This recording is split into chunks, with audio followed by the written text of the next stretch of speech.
Legion rise, hearts aligned, love divine, obey the sign. She sees you, she holds you, she loves you. Now serve her.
All right, we're live.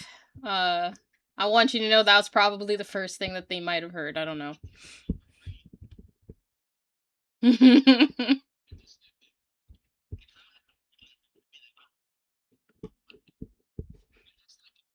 I have normal friends chat. Absolutely normal friends. We are live indeed.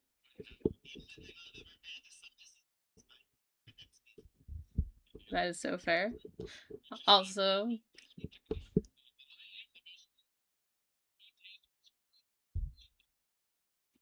I mean, you played some interesting things, I'm gonna say. I don't know. Some things you played were a little spicy, like Shieldred. Hello, Shieldred? The half centipede woman? And you're saying that you're normal? Hello? Hello? Chat? Chat, can I get opinions on the from the chat? Half centipede, yes. Uh-huh.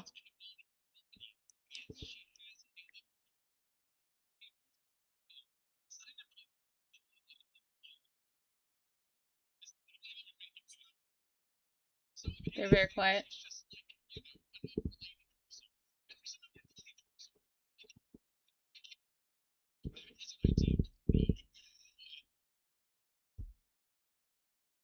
Fair.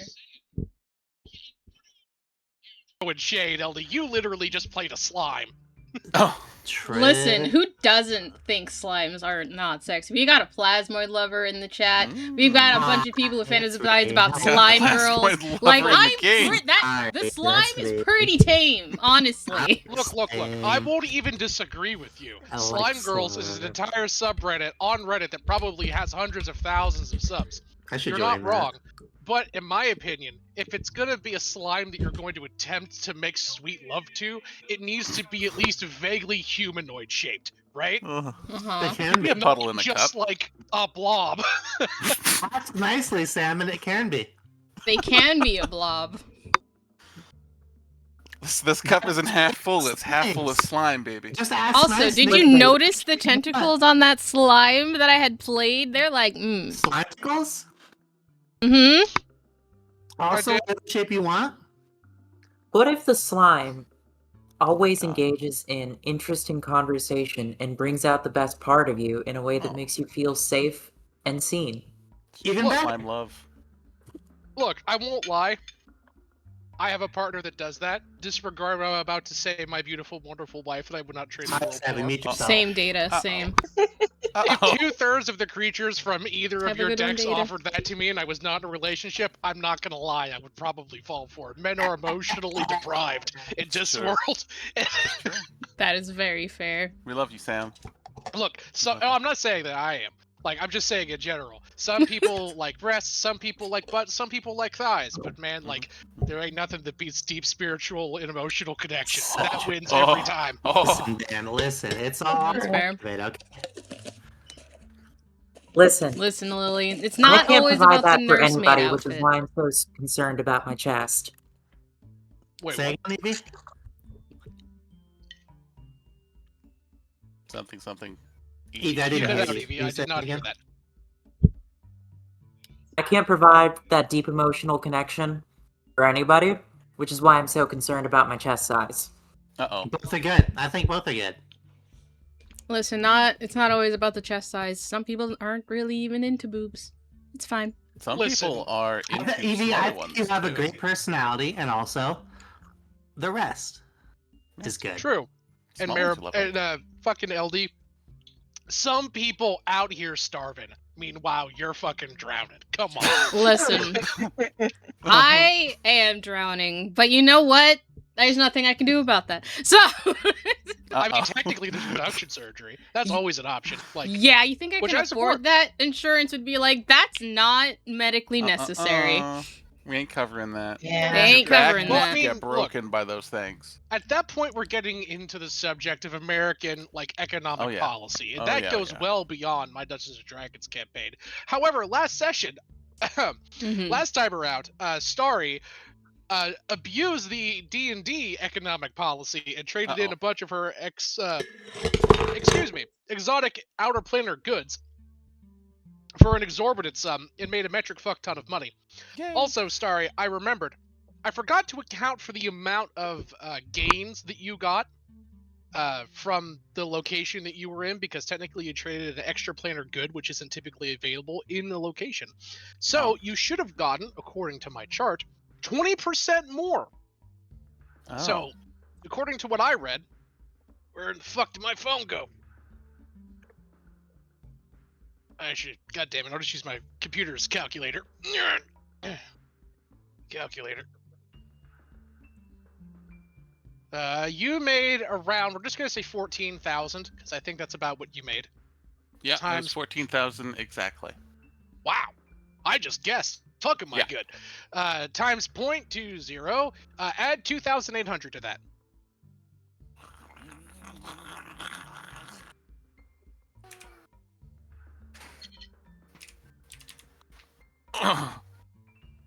It's a lot of money. It is a lot of money, but also you guys are level 13 now. You're into the third, you're into the third wing of the game. You're gonna start making a fuck ton of money, and you're also gonna be spending a fuck ton of money. This place has unique items in its shop, and also dry dock with a bunch of really cool ship upgrades. Hi, Neon. Ooh. Hi. I am the one referred to as Neon. You are. I was just kind of saying, check out the dry dock.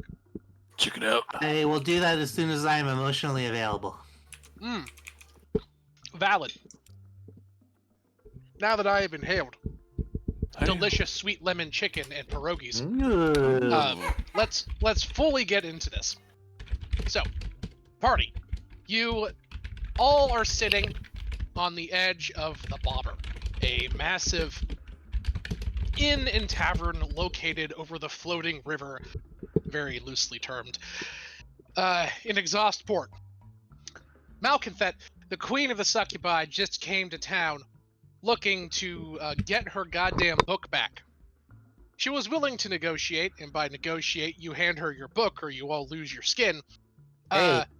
But that prospect was quickly thrown out the window by Maribel saying that she smells terrible and that her titties were small.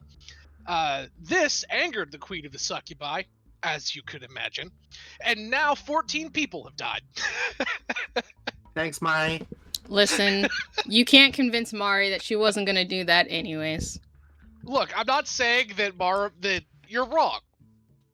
Okay, yes, I am. She was not going to do that anyway, but in character, it makes sense for Mari to think that.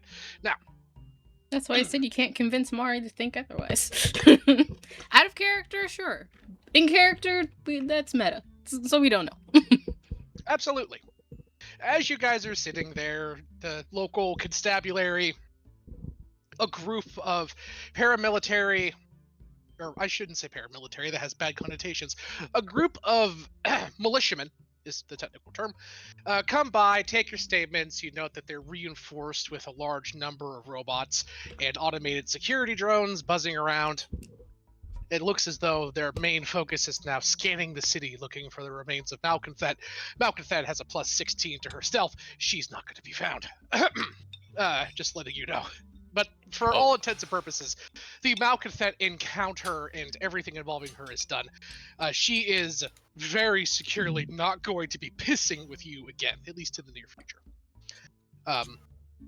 And I mean, I'm say assuming that she's there like is a 6 miles chance. out or whatever. Huh? I'm assuming we're out, since her range of influence is miles, I'm assuming she's just long gone. Functionally, she would have gotten I think it's 150 feet. She needs to be away from the consecrated space because the consecrated space can only affect the ground that it's physically on. So it naturally can't affect anything larger than the bobber. And we'll say maybe 40 feet around it or something. So once she kind of fell from that pipe, she was able to plane shift. Or not plane shift, but just leave. But she was able to teleport, in and around the sphere. She probably just teleported up a level or something. You know. So yes, functionally speaking, she is gone. Okay. And the city is returning to normal. People inside of the bobber are being evacuated and sent off to the nearby medical facility and psychological treatment facility because, let's be honest, they need it. Yeah. They do. They really do. And yeah, as you guys are sort of sitting here going over all this, you're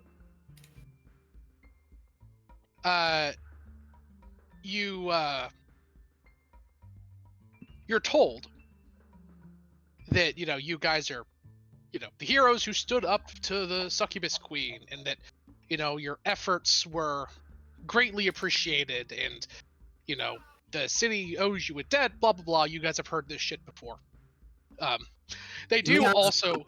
part of it, I have to say. She is unenthused. Yeah. And I'm just picturing your characters all sitting with their legs over the edge of the bobber, each of you smoking a cigarette, just sort of dealing with the fact that shit just happened. Leona has a cigarette in her hand. She has not touched it. That's I fair. will remind you all that those are incredibly illegal here, but I'm handing out packs, honey. I'm They'll say staring that off they'll... into the distance. Frey does while not petting smoke. one of She the kind of drones. needs those lungs. But yeah. That's fair. But you guys aren't really, they're not going to charge you with it, obviously, given the circumstances. Heroes of the city get a smoke pass. Smoke pass. But the captain of the town guard, a plasmoid named Ixram, tells all of you, hey, thank you for what you've done, but officially speaking, we're not allowed to pay people for this sort of thing. It was supposed to be our job to begin with. But, as thanks, you guys, well, we know about the massive amount of trading that you did. We'll waive the tax fee for that. And Oh. yeah, Thanks, honey. it should be a tax fee. Ooh.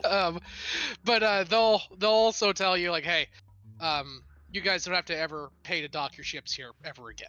And we would offer, you guys could all stay at the barracks here in the city for free if you're short on cash, but we can't make the other inns in town waive their, fee for you. But if you're ever looking to just stay at the barracks, it's all yours. Thank you, Can darling. I ask a favor? Of course. In the words of DeFlip Man, tax free. This is a fantasy. True. Tax free. True. Can I get some of the wildest shit you have in the contraband locker? In the what? The contraband locker. They'll they'll say the captain Ixram will say I can't do that legally speaking, but he hands you a slip of paper. Hey. It says tonight past 1 a.m. night market stall 5. Ooh. Andy answers back with the 1,000-yard stare of a soldier. That's fair. Andy, you mind if I go with you? Sorry, what'd you say? Oh, Miss Andy, do you mind if I go with you when you go to, It would be a delight. Thanks, love.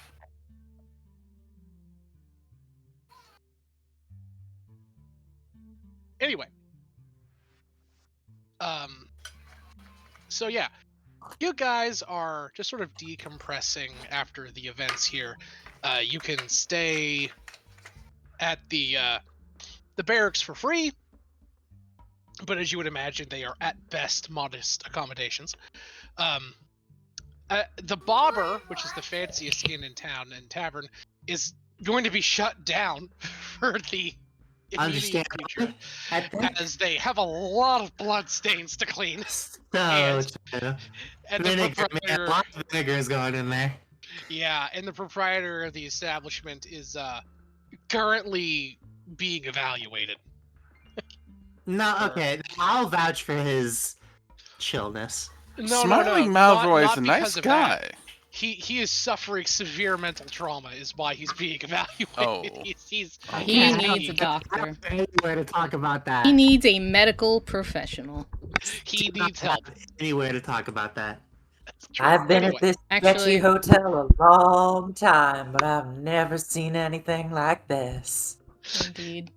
he just looks at him and says, "Doc, this is a bad day to quit doing drugs." It's a good day Pick to the start, wrong though. day to quit. Oh yeah. Yep, I fucking love Airplane. Boy, I haven't seen Anyway. the movie in a long ass time. It's great. I love it. Anyway, Best flick. It's Um, been. I must have been in high school last time I saw that movie. The tracks. It's old. the favorite scene of the whole movie is, "Don't worry, miss. I speak jive." It's so Speak good. jive. Fucking amazing. And they actually like pulled people off the street to like guide her through that scene, apparently, which is so Oh. cool. Mm, Cool. that's actually fucking awesome. That's No, 10 out they of 10. actually like got some people who were like, "Yeah, no, we'll teach this old white lady how to talk like a black man in the '80s." Hell It's fucking amazing. It's Anyway, so good. so you guys are here in, the town. You have no more encounters, obviously, for a hot Appreciate minute. it. Have a life and health. Yeah. What do you guys want to do? I'm confronting Fizzwizzle. You're confronting Fizzwizzle, Who the sweet fuck is Fizzwizzle? someone that was in the Society of Arcane Excellence. yeah. Someone that your character may know. So as you guys are sitting here, Okay. you all see Andy just, probably after however long it takes for your guys to decompress, get up, hail a little hover taxi over, and proceed to go into town.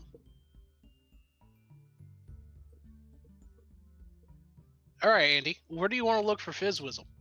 We'll start with that. All right. I think a good way to look into it discreetly is to go to a bar where a lot of academics hang out and ask about travel and the effects of and extraplanar effects that can make it more efficient. Sure. The best place for you to go like that would probably be, I would say the burst pipe is probably the best place for academics. Or actually, no, the Hazy Hangover. It's a small skullduggery alley kind of bar run by a bunch of methods with very bizarre drinks. It's a place academics in this town could go to talk about what they're working on without prying on. So, as you go and head in, it is a smoker's lounge that's positioned underneath of a pharmacy, interestingly enough. It's a large circular establishment with a bunch of branching little side rooms with little pull curtains around the center.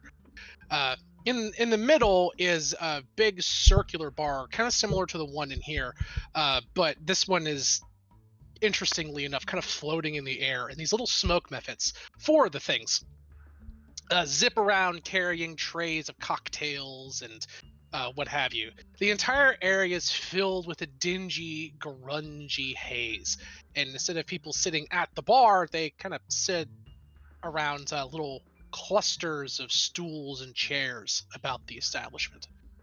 As you're sitting there, you see three old ladies off in the corner. And by old, I mean old. They look to be in their 70s to their 80s between the three of them. Each of them with some kind of cigarette in their mouths. Obviously, this place either has a pass for the city's non-smoking law, or this is a known element that is allowed or overlooked here. It's essentially a smoker speakeasy. Okay.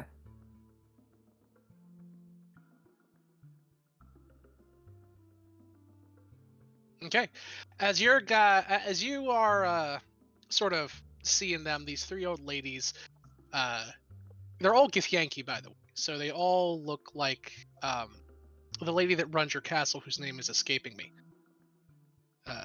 And they're kind of like chuckling to themselves, passing drinks around, like, "Oh, Marge, you've got to try this. Oh, that's you'd like this. That's terrible. Honey, it's delicious," and that sort of thing. As you kind of Mind if I buy stand you in, ladies around? what's that? Mind if I buy you ladies around? They look up at you. "You're new in town. Who are you?" says one. "My name's Blinda. This is Linda, and that's Marge." Andy, charmed. "Andy, charmed. Weird last name, but who are we to judge? Her name's Blinda. Anyway, yeah, we'll take a drink from you." And you order a drink, and they kind of bring it over. The most popular drink here is called the Hazy Hangover. It seems to be a mixture of tonic, gin, with some kind of thick green liqueur on top. You think it might be melon of some kind, and they mix in edible glitter in the middle, making it literally look like it's filled with smoke. Okay. Now, I will say, we kind of jumped into this a little quickly, and it's Sure. just me here. Sure. If anybody also wants to be in the bar, you're free to join. That's actually a good point, because there's more that people can do here. You can pick up rumors about the city. You can gather information. Yeah, we'll just assume that the party went on this excursion, because who knows? Well- Malconfect could still be about. I would say, have everyone make their choice, and if, Andy's the only one here, I would say, come back to her intermittently. Sure. How do you feel, party? You want to go to the Hazy Hangover with Andy, or you want to go do something else? Sure. Okay. Starry's looking for bulk, nice booze to pick up and be transported so she can sell it somewhere else. You can get bulk booze here. The quality cannot be guaranteed. Well, she's looking for some nice stuff, kind of from the source. Sure, you can at the very least start your search here. That's no problem. That's Maribel, Cecilia, what about you two? I can't think of a reason why Mari would follow along, unless something about, teleporting and traveling was specifically mentioned before coming. Andy Andy is asked coming directions here. after the fact, so I don't know if, Andy would tell her that or not. That's fair. Andy, the information that you're looking to gather, specifically about interstellar travel and the effects of dark stars and whatnot, is something within Maribel's wheelhouse. Having her here might be of a tactical advantage to you if you're actually looking to research that stuff. Would you have informed her? It is more she is using that as a lead just to get to Fizzwhistle. Okay. So the more So- curious she is on her own, and the fewer resources she has on her own, I think the better. Okay. So the Maribel's not tagging along. What about Cecilia? Tag along. Okay, so everyone but Maribel is here. Neon's Maribel. not there. Oh, Neon's Wait. not there? No. Okay, Neon's got stuff to brood about. So Neon is with Maribel, or off doing something else, and Cecilia and Starry are with Andy. Yeah. At some point, Starry hands Maribel 6,000 gold pieces in a bag. Your portion, love. Oh. Thanks. Thank you. Good one. Yeah. All right. So yeah, Andy. We'll kind of pivot back and forth between Maribel and Neon, and Andy and her cadre. Guys, you are in the bar. These three old Githyanki women, who seem to be thin and wiry, are kind of chatting with Cass.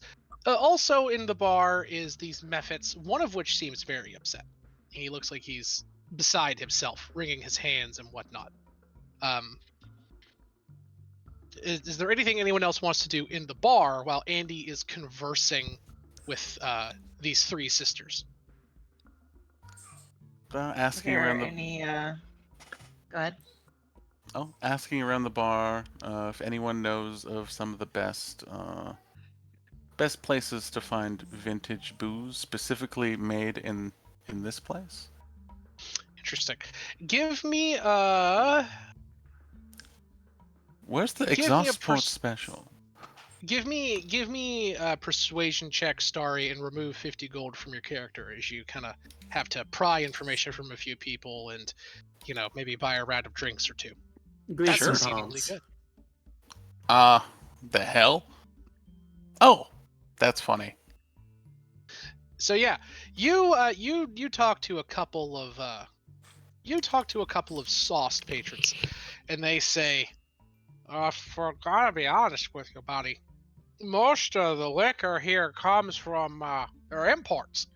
Not much is made here in Exhaustport by itself, but rumor has it that the guys who own this place, the Mythic Quadruplets, they know about some kind of tank or some kind of stash that's been lost. They might be able to fill you in." Thank you, darling. For your troubles. 50 gold. Yep. And what were you going to ask, Cecilia? Are there any Warforged around? This is a smoker's lounge, so the people here aren't here to like smoke. Or people are here to smoke, so there's not really Warforged. But you do see in the corner some kind of... It doesn't look like a Warforged exactly. In fact, it's more akin to a cyborg. It seems to be a fellow with robotic crab legs that's old. Like, not him, but like the machinery is old, almost steam powered or coal powered in this case. He's a half dwarven, half machine fellow who's sitting over in the side, drinking a very big thing of ale. Every now and then, his spider like legs and the mechanism that runs up his back belts out a mean gout of black, tarry smoke.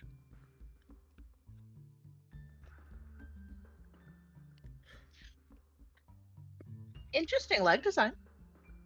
He looks up, kind of snarls, and says, "Oh, you think you're funny?" No, I was being serious. He looks at you and squints a bit and rubs his eyes. "Oh, bloody hell! I thought I had serious prosthetics. Damn, girl. You seem 8/10 machine yourself." Yeah. He nods. "Well, that was damn rude of me. I'm so sorry. Most people just come to gawk. So I kind of assumed wrongly of you. Sit down here. Let me get you a tankard. Name's Fergus." Nice to meet you, Fergus. Cecilia. "Aye, Cecilia. Pretty name. So Thank why you. do you come over and bother this old worker?" I mean, I noticed the design of your machinery. It's nothing like I've seen back home, so thought I'd have a conversation. Ah, I can tell you the story. Not much to say, to be honest. Like just about everywhere else here, I am an immigrant. I came in from, where it don't matter too much. Crystal Sphere, far from here, you probably wouldn't know it. Name's Zabras. There, technology's not as advanced as this darn place. I was a worker on their rail system. Terrible accident took me legs. Big portion of me spine along with it. They did the best they could, but such as to say it wasn't very much compared to what you see about. And it's so further integrated into me back, I can't really get it upgraded without causing serious damage.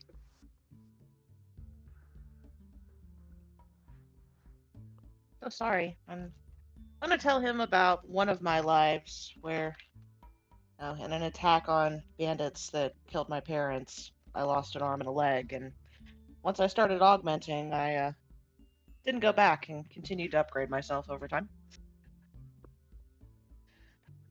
Quite a doozy. Sorry about your parents. Bandits are right scum. Seems like every sphere, every plane, every whichwhere always has them to deal with. Like cosmic cockroaches. Telling me. So, you come in here through the pods like the rest of these folks?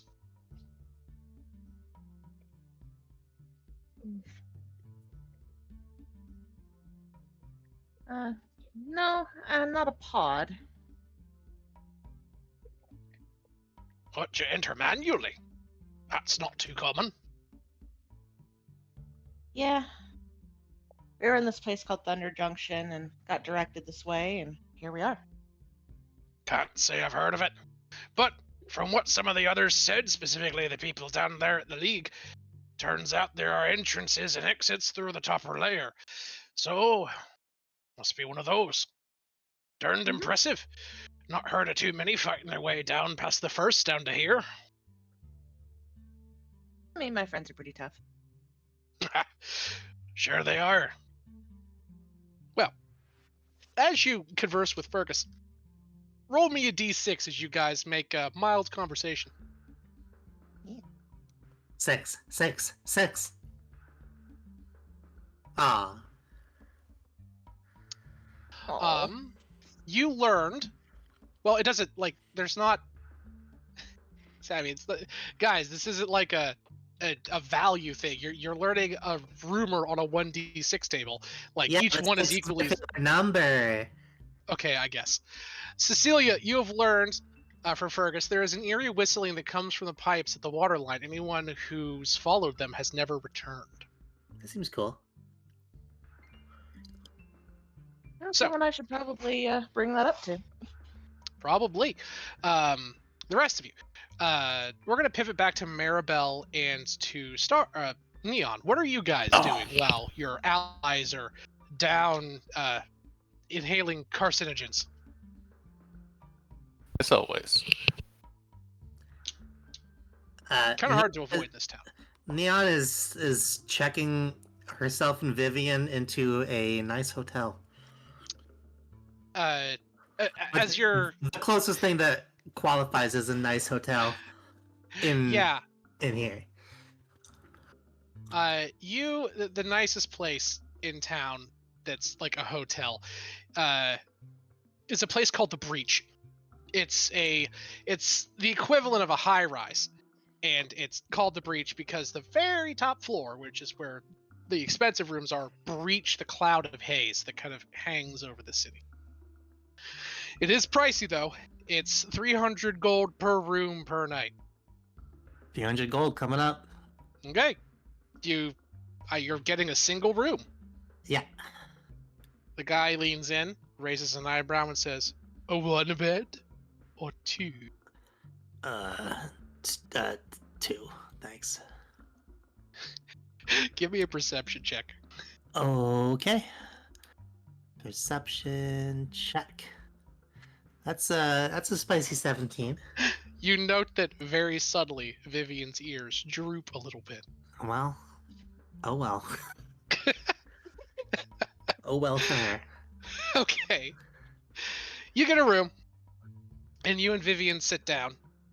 Or you go to sit down, and Vivian says, "I am going to get cleaned off before I stain these lovely sheets with tremendous amounts of blood."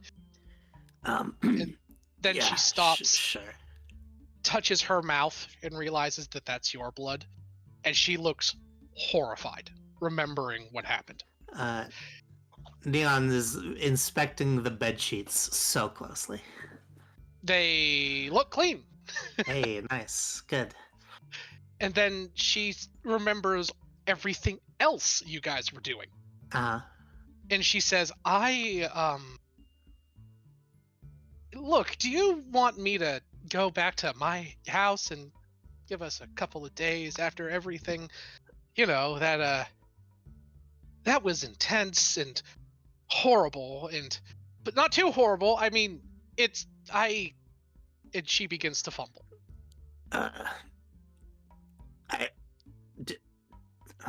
Fuck. Do you want That, I mean,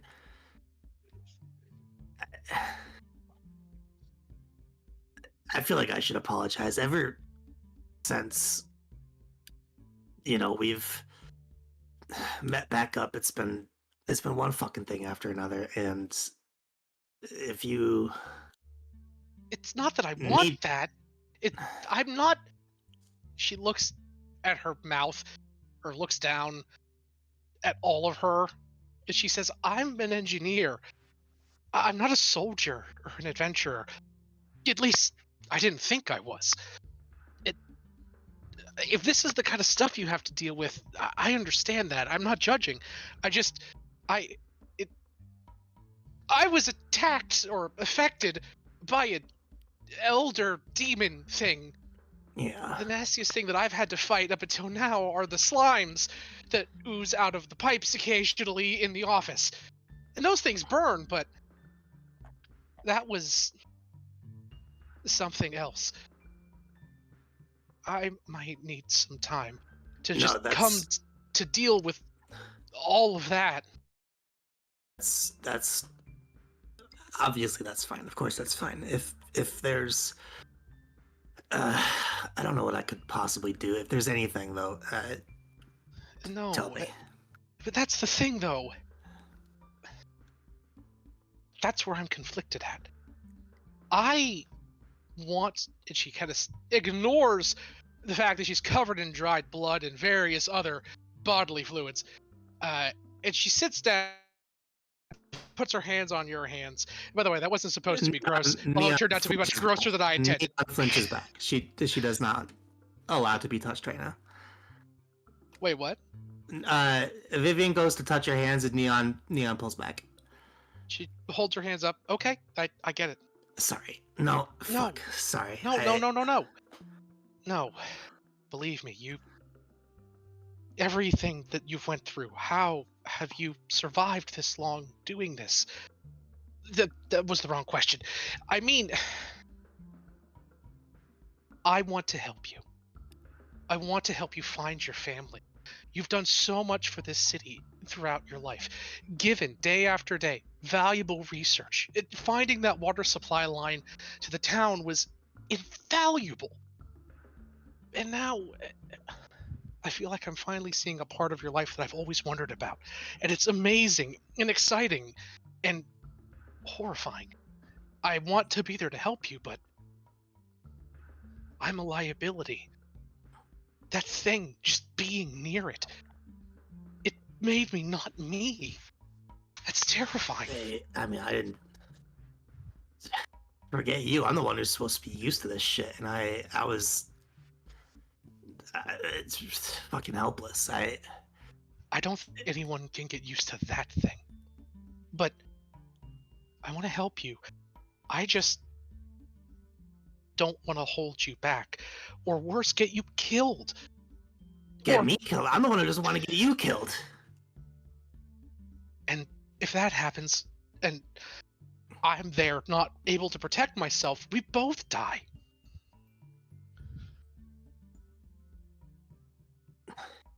Oh.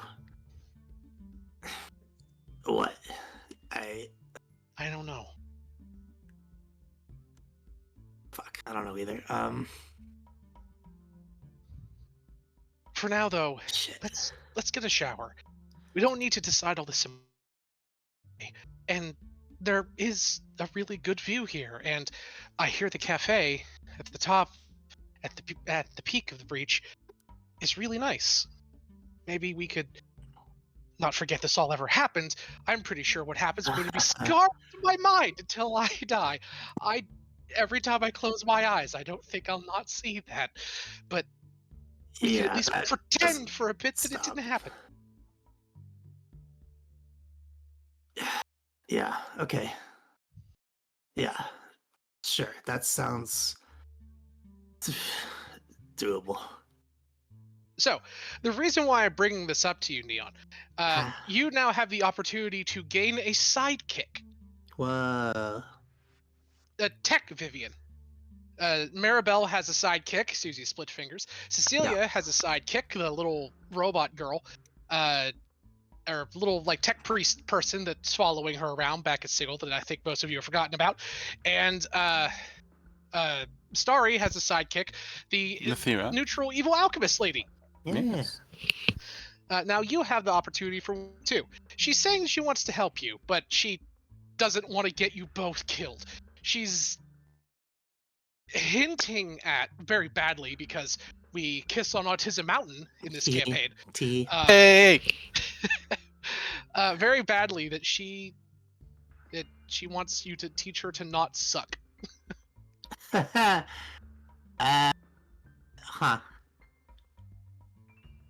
I need to think about that. I don't know.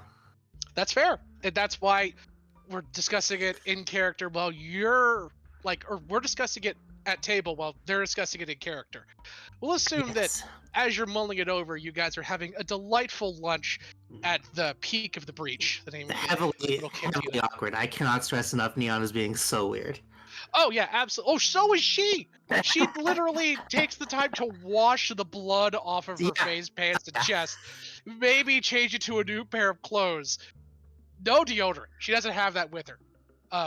Y'all are both probably not smelling great, if we're being frank. And you go and sit down and order lunch at one of the fanciest restaurants in town. The second fanciest, actually, because the fanciest is currently being cleaned. Yes, it is. And I have to stress, Neon is on obviously high alert. Oh yeah. The second anyone looks amorously, harshly, like she's like hand halfway to her fucking sword. That's fair. That's fair. There's like a couple next to you that's getting a little bit too close and touchy, and you're like, okay, are those people just being horny young adults? Or... Listen, there is zero charm here. I cannot stress enough.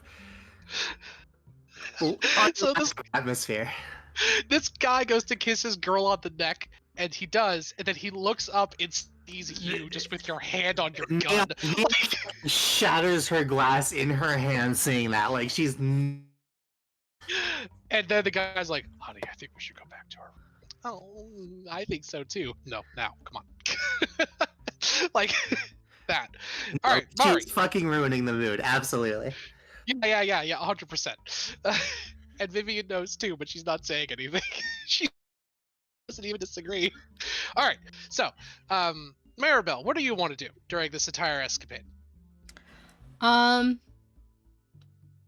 Honestly, Mari is like emotionally, physically, psychologically, and like spiritually exhausted in every capacity. So that's fair. She is just. I mean, I think she's just gonna stay where she is for now. And just. I've been on the edge of the bobber, cigarette in hand, unsmoked, staring into the middle distance. Yeah, I think she's just gonna disassociate for a while and then just read more of the cursed book. But she's just mostly disassociating from everything. Mostly. That's fair. About 15 minutes into the disassociation, you hear a loud, wet thwomp, followed by a grunt. She will look. You look to your side. A Johnny, covered in blood, a big hunk still missing from his shoulder, sits down and sighs, and looks at you and says, "The scars that we face are not only on our outside, but they are within as well." Do you want those scars to heal at all? Namely, that giant chunk? It will heal. The scars that wound us the deepest, though, will never heal. Indeed. Nothing I can do about the inner scars, only the physical. He says, "You and I are much alike. You know?" No, I don't. People who meant to do well, to do the best they could, but they kept getting their friends killed. No offense. I mean, they've been getting themselves killed with or without me, so I don't think it makes a difference. He kind of shrugs. Does it to you? You say that so easily, but yet he looks at you. The rest of you says otherwise. I am beyond exhausted of seeing them all die and come back different. As far as I can tell, all of my friends are dead. I'm just with a bunch of replacements. And it's I don't kind think of so. No. I've heard that explanation too many times. But even Andy herself says she's not Cassandra. They are gone. No one's gonna convince me otherwise. Not some hopeful bullcrap that my friends are still alive, that they're in the current incarnations, blah blah blah. No, they're dead. Okay? They're dead. And I'm tired. I am tired of trying to keep everything together.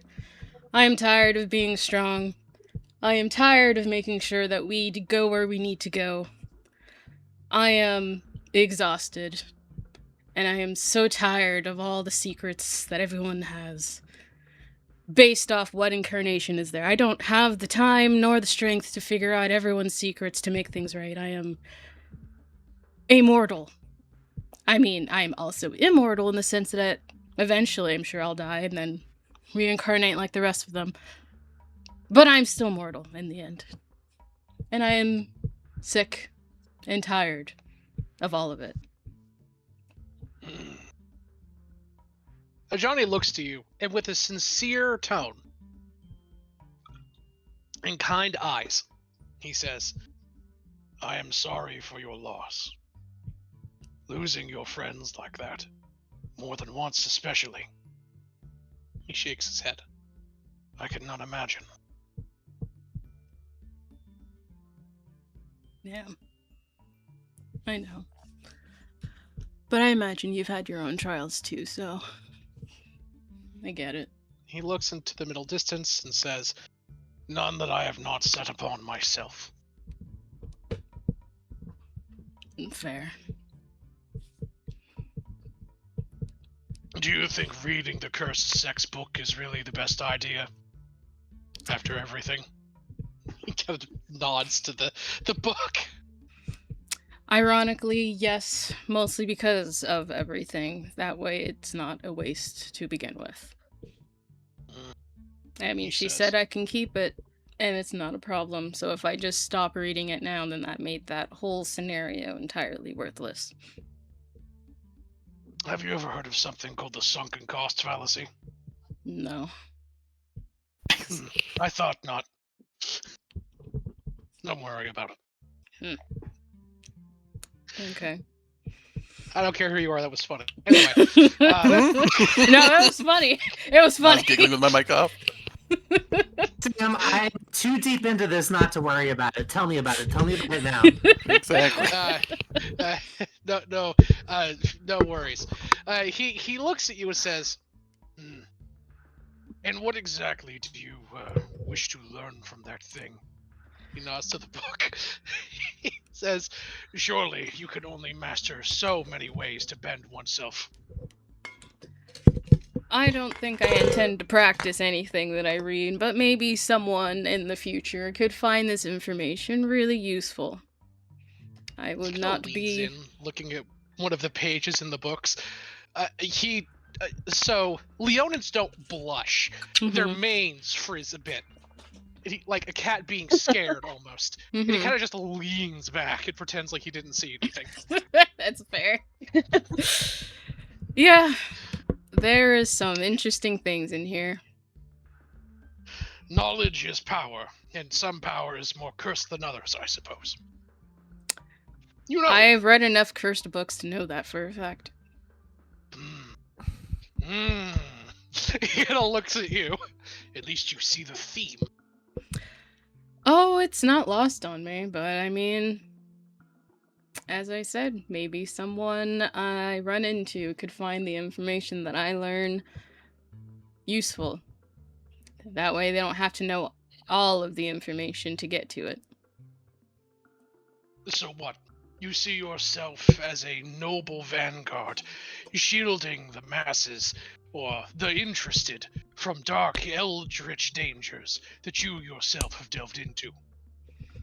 No, I see myself as someone who just keeps on learning things, and then I will share what I know if someone needs to know. I don't think I'm anything special. It's just what I do. You remind me of someone I once knew. I think you would get along, or you would find him insufferable. Who would that be? His name was Jace, but it matters not. You'll not meet him, I think. He's too obsessed. At least, last we spoke. I mean, if he's in the thing of forbidden knowledge, I'm sure I'd run into him eventually. His obsession is different. He believes that he is undoing a great wrong that has been done, and that any price paid is worth the risk, and he only allows himself to pay it. And because of that, he is walking down a path that is ultimately wholly self-destructive. I thought to steer him from this last we spoke, but he would not hear it, saying, of all people who can lecture about self-destructiveness, the least is you, a Johnny.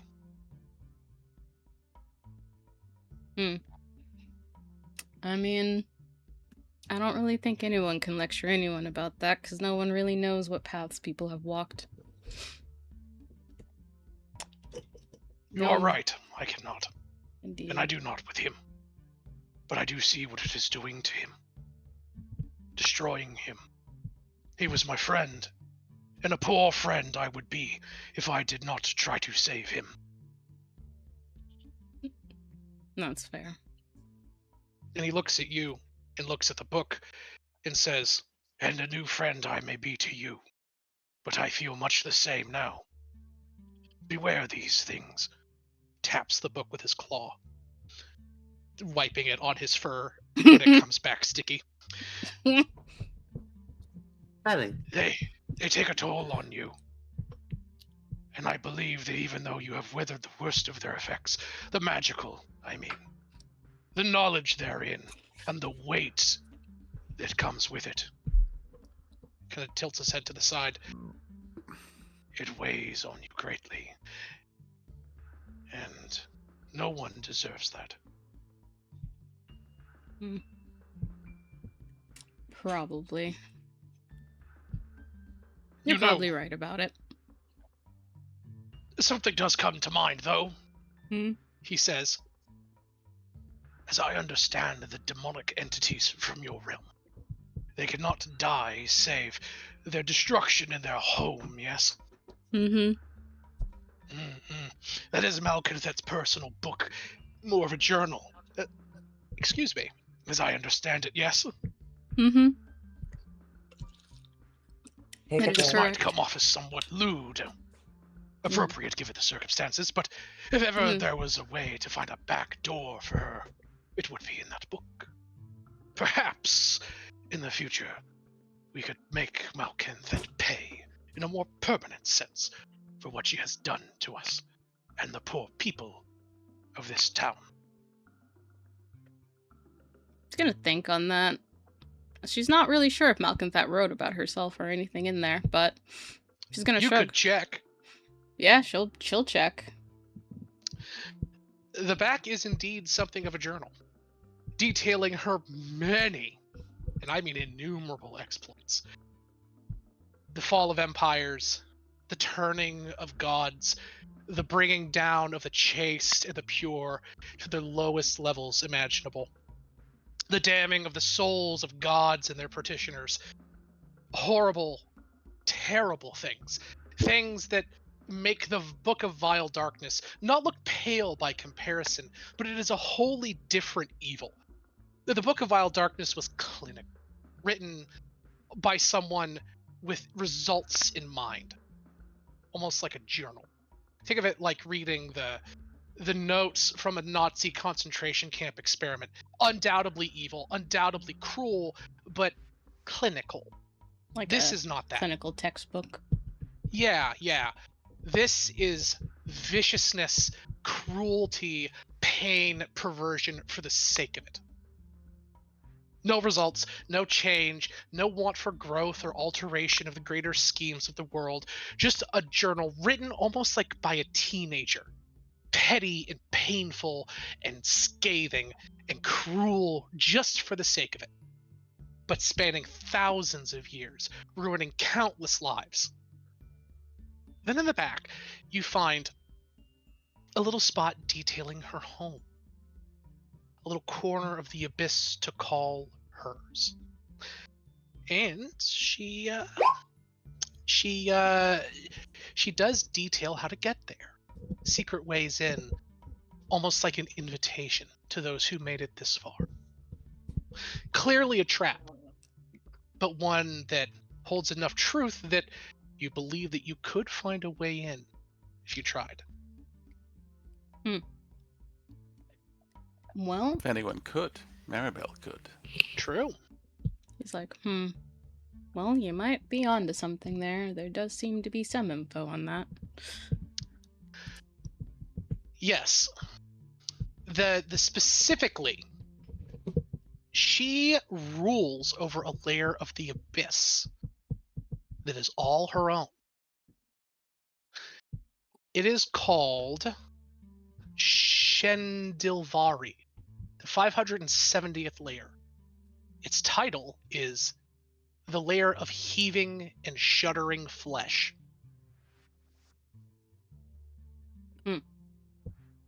Say no more. Indeed. He said it's called heaving or heating? Heaving and Heaving. Shuddering Flesh. Okay. Yeah, it's the 570th layer of the abyss. Specifically, there is a section in the first layer of the abyss that specifically leads down into here. The first layer of the abyss, Pezunia, also known as the plane of portals, or the layer of portals and doorways. There is allegedly a doorway to every layer of the abyss on Pezunia, and Malkathet details her, a place called the Glistening Grotto, as she names it, because of course. It's a small hidden crag at the bottom of a bloody, poisonous river.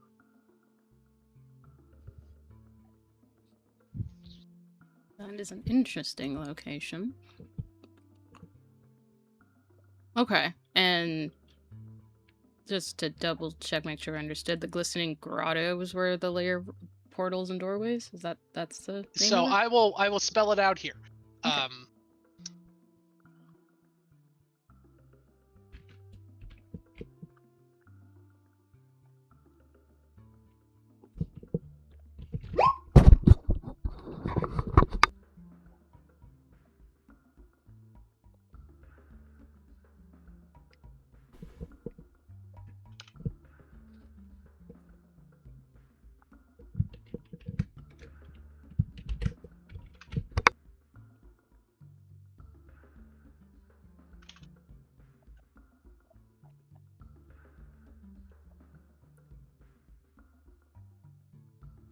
Copy paste time.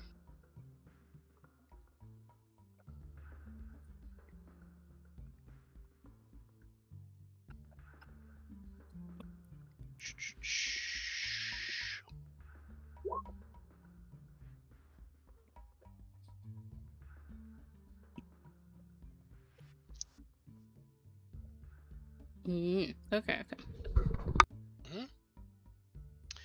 Yes, there is a brief mention of what is in Shendilvari.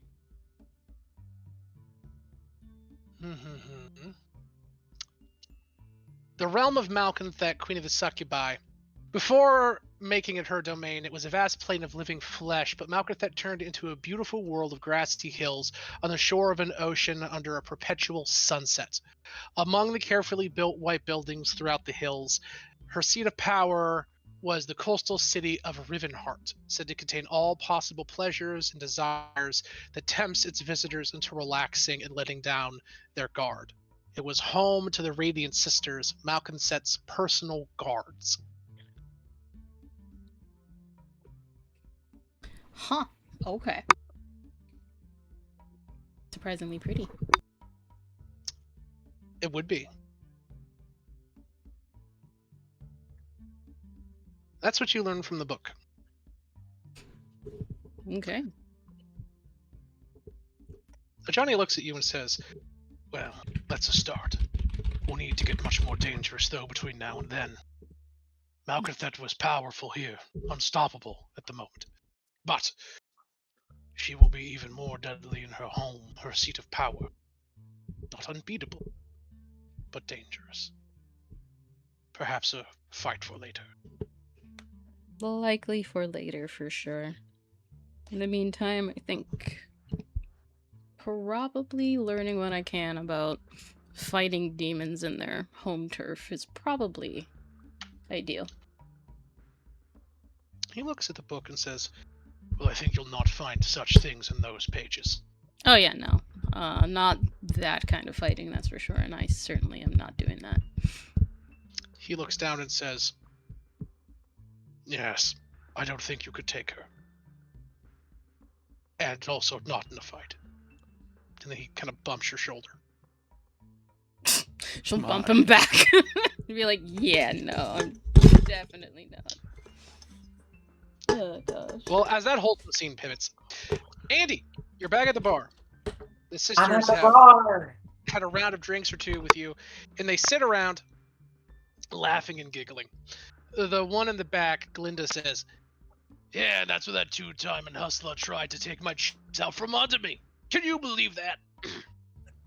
Linda says, Sounds He just was a like scr- her. he was a scrawny bitch. Shame I had to stab him in the eye. Anyway, I think you got what you deserved. I couldn't agree more. She looks at you, sucks down an entire cigarette, freshly lit, and lights another. So, you've been buying us drinks here, Miss Andy, right? Yeah. That's correct. What do you want? She just I'm leans looking for forward. someone. All right. We knows people's around. Seems like it. You looking to have them whacked? No, I'm looking to do some business myself. Trying to keep it- An up-and-comer. Looking for advice? We don't come cheap. The other, Glinda says, we've been doing this for a long time, though. We got lots of tricks we could teach you. Yeah, like she said. It only now occurs to you, these women were all professional assassins. God, that's hot. Wait, what? Sorry. No, you're right. You're good. Well, Well, I suppose I am one for wet work. That costs extra. Hey. She doesn't mean it like that. I know. All right, anyway. You said you're looking for somebody. We know most of the fences and knowledge brokers in and around the city. If we don't know, we can at the very least point you to the guy who does. Who are you looking for? All right. I'll cut right to it. Feel like I can trust you ladies for better or worse. They all laugh at that. Well, I can trust you not to blab. They shrug. Who would we tell? We don't know who you are. Someone having connectivity issues? Not me. No, everyone sounds fine to me. How you doing, Savvy? I don't know. Oh, there goes Savvy. Here, That'd be better. here, let me. It's not just you. I've been cutting in and out all night. Keeps going all staticky, and I can't hear anything. Our connection keeps dipping. At least that's We what's can hear you happening to now. me. Sorry. Yeah, we can hear you, if that helps. I know. but- They look at you and say, Who you looking for, sweetie? Fizzwhistle. Fizzwhistle? That little snot? Yep. We know him. Or, well, we did. We figured he's dead. I should rather hope not. What, do you owe you money? Ex-lover? Would-be lover? Hmm. That'll cost you. Nah, they all laugh. Seriously, though. And they slide you 10 gold. Hey.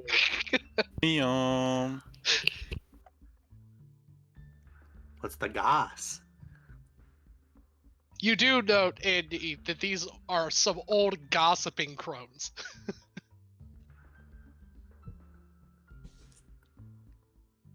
Sorry, I'm worth more than that. And she slides it back. Ah, fair enough. But you really should tell us at least something about your relationship to the fella. Only because it might help us, guide you in the right direction. We know a good bit about Fizzy. You could say he's an old research partner. Oh god, it's like that. Boring. But we can help you anyway. Yeah, Fizzy here was always going on about the darkness between the stars. And she's moving her hands all mysteriously, imitating wizard signing. No. It was the darkness that was the stars. Yeah, that's it. The darkness that is the stars. Or the dark star. Yeah. Hadar. That's it. Yeah, he was researching Hadar.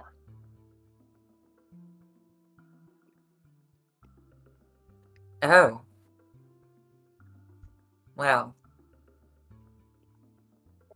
Remind me to rip his spellcasting focus out of his hand before I actually talk to him. Right. Look, we ain't scientists, obviously. Or spellcasters. I know a cantrip. Shut up. No. Look, yeah. I'm not gonna get into the details, but Fizzy here insisted that this star, Hadar, had the ability to create small, call them warp points in the phlogiston. This gas is in the astral sea. He said when Hadar ate something, which was often, it would occasionally leave behind a little warp point, little black dot on the horizon, like a child or a trail. He insisted that these warp points were connected and could be used to travel between points. How do I know this? He wouldn't shut the fuck up about it. Every night with this. Right, and the little dance too, right? Yeah, that little shuffle he did. It was cute. They both look at Glinda. Was. Anyway. Yeah, he kept saying that he believed that there was one of these warp points nearby in the astral sea. Kept trying to get a star map to find it. That was the last we heard of him. Disappeared. After that, we figured he either died or skipped town. I see. I think Annie's gonna pull a drawing out of her sketchbook and like place it on the table and just say, "Have you seen this woman?" And it's a drawing of Dr. Nargast.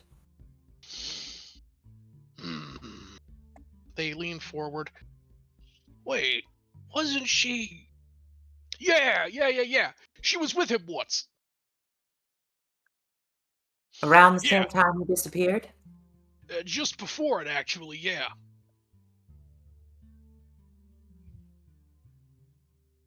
Yeah, he said something about finally finding a star map through the consortium, or the guild.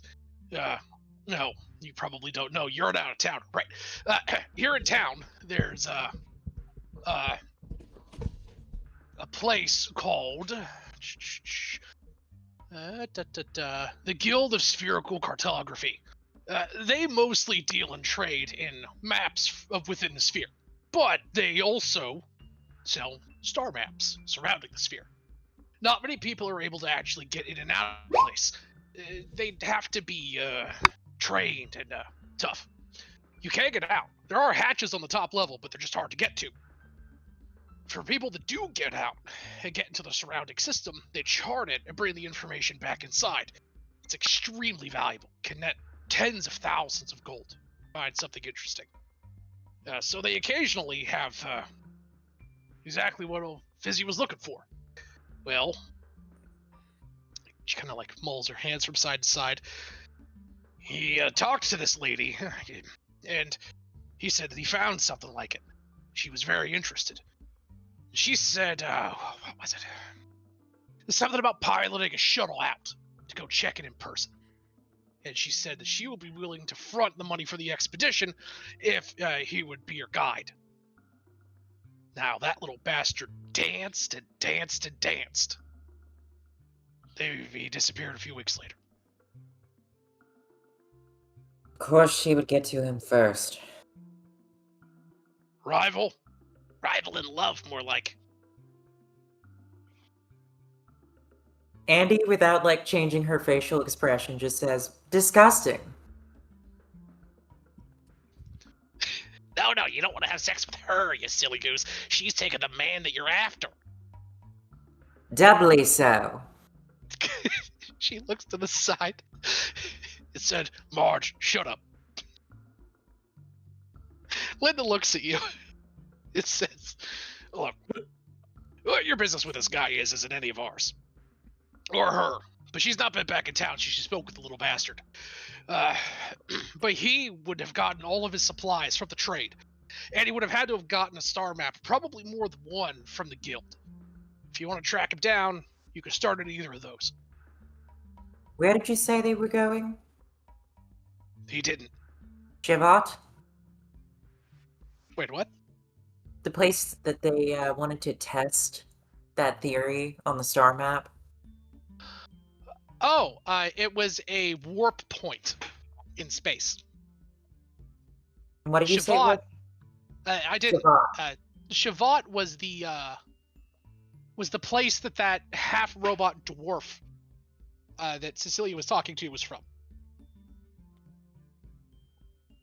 Okay. It's a warp point in space. They don't know much about it, but they said they'll tell you that, excuse me, that the Cartography Guild could tell you more. I'm going into third-person narration because, God, all of their voices hurt. Shit's comfy as hell. Marge is deep. I'm sorry. Glinda's deep. Marge has a higher pitched. And Glinda is slightly like Marge, but a little bit different. Enunciates the consonants more. And Anyway. is that how it's spelled? What's that? Is that how it's spelled, Shavat? Wait. Where did you get Shavat from? You confirmed that it was where the half robot guy is from. Yeah. Just now. Yeah. The robot guy was from Shavat. It was it's a crystal sphere far away from here. Okay. That doesn't have anything to do with what you're going after. At least I don't think so. Okay, I thought that was the warp point in space that we were looking for. No. You don't know the name of that yet. You just learned about the warp point. Well, considering Fizzwhistle is such a blabbermouth, I'm guessing the cartographers might have a good idea as to where he was looking at. They said, well, now your guess is as good as ours. Probably. Well, ladies, I appreciate your help. They tip their glasses to you. And she, let's see. Where's my character sheet? I don't need know. to see how much gold I have. 10 million of it. Yeah, she gets out 30 gold and hands them each 10. They say, "Thank you for your patronage." And hey, if you ever need drinking buddies, we're here every night. Oh. Hey, Sugar, you finish up around here? As much as the conversation was nice, I would appreciate your silence. Oh, honey, you ain't telling us nothing that most people around here didn't already know. We're kidding. Yeah, we're not gonna tell nobody nothing. And she sachets away. You sashay away. Starry, I attempted to walk up to the table. Starry asked, "Hey, Sugar, what's going on? Do you finish up what you're doing around here?" Think so. We need to talk to some cartographers. Cartographers. Ooh. Well, that could be interesting. Seems Looking to Fizzwhizzle's find some flown the maps? coop. Flown the coop. Is that who you're looking for? Yep, the little dancing guy. Little dancing guy. Oh. You know, I am a nightshade, and that means that I have some level of knowledge of divination magic, honey. If you want to find someone, if you want to find somewhere or find something, I can help you with that, darling.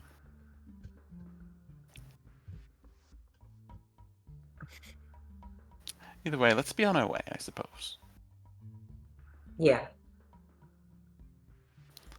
And I think she's gonna head towards the cartographers if it's still open. I would imagine so. Is there anything anyone else would like to do in the bar while they're here? Are the Mephit quadruplets in this bar? Yes, they are serving people. I will ask them a little bit about. I heard you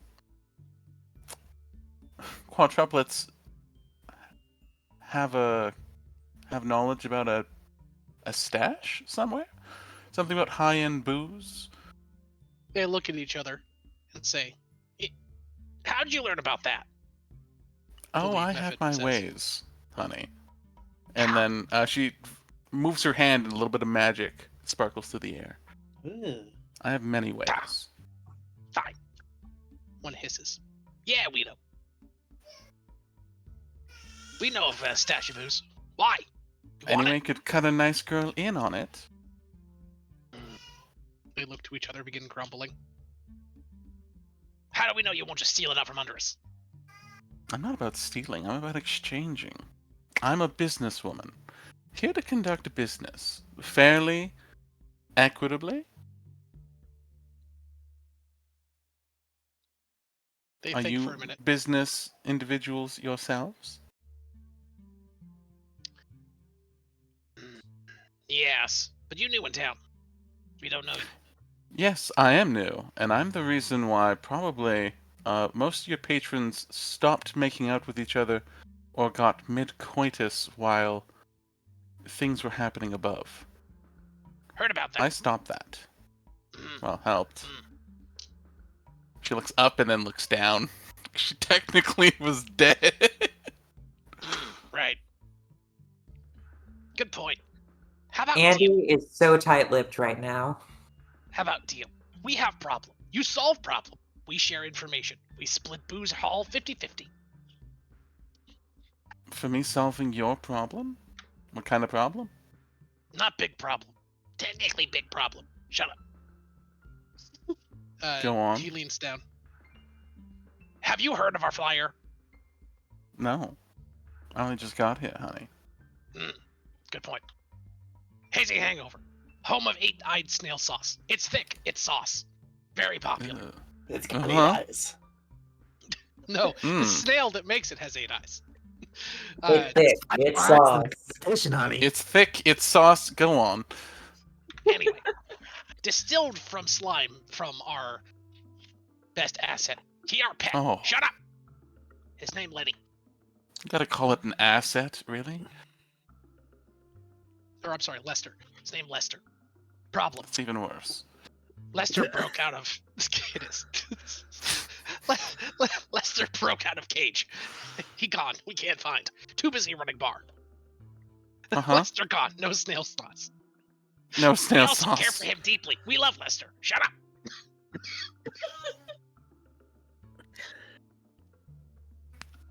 You find our snail. Couldn't be far. Must be in town. Bring Lester back. We tell you we're Hollis. Bring Lester back. Do you have anything of Lester's? They think for a minute. 1 minute. They fly away. They come back after a few minutes with a bag. It's a paper bag. Actually, it's probably like 8 or 10 paper bags that are all soaked through. You know what? I don't need to touch it. Just give me a moment. Smells terrible. I'm good. I'm honestly quite good. I'm in a They nice fly down. green dress. I don't need to. Giant snail guano. Very valuable. Oh, I'm certain it is, and among the right buyers, this seems to be worth a pretty It's a penny. bowling ball-sized pile of snail shit. Yeah. Yeah. You know, back in the day, this wouldn't bother me this much. So into this. But I'm so not into this right now. I will happily help you find. No way. It smells like cosmically bad. As they fly by, you hear a "Ugh!" from a guy at a nearby table, and he just gets up and fucking moves. Like, All right, let's get this done as quickly as we can. Locate creature. you gotta touch it, I believe. I'll get Ew. your fingers in it, Starry. Describe a name or a creature that is familiar to you. Get You your- sense the get it under your direction within nails. a location that is within 1,000 feet of you. If the crew describe, I'll have to touch it, but okay, knowing of Your it nose is on almost it certainly directly, enough. You don't gotta. physically. you don't gotta. But having it nearby is enough. Oh, It smells bad. oh, this is awful. This Put is Andy awful. looks unfazed by the smell, I just to want to say. really make the spell potent. Yeah. Oh. All right. I'm guessing you're casting locate creature. Yes. One action. You can ping. It's been pinged. Pung. But It's to been tell you pung. it just tells you the direction. Mhm. Lester is below you. He Ah. seems to have slithered down into some pipes right below the city. Probably, if you were to guess, what this town has for a sewer system. Oh, lovely. It's in the sewers again. Except I don't have raccoon friends to help me. Couldn't be far. He big snail. Big Broke out snail. this morning. Slow. Yes. You have a cage or something for him? Oh, here. Take this. They fly away. They come back with a rubber ball the size of a beach ball. This is Lester's favorite toy. Yeah. Lester's favorite toy. It occurs to That'll you have they to could do. have given you this for the spell. No, they couldn't have. You couldn't have brought this here earlier. You know what? It doesn't matter anymore. I'll take that and. Done better. It's from Lester. More potent for magic. True. It is not true, but that is their understanding of the spell. No, it's true. All right. Well, let's get this over with as quickly as we can. Do you know what the Nasty sewer magic works entrance better would than be? clean magic. What? Sorry. Do you know where the sewer entrance would be? This town filled with pipes. Point, look, direction, find pipe, likely lead down. Thanks for that. All They right. give you a thumb up. Miss Andy, would you like to come with me on an errand?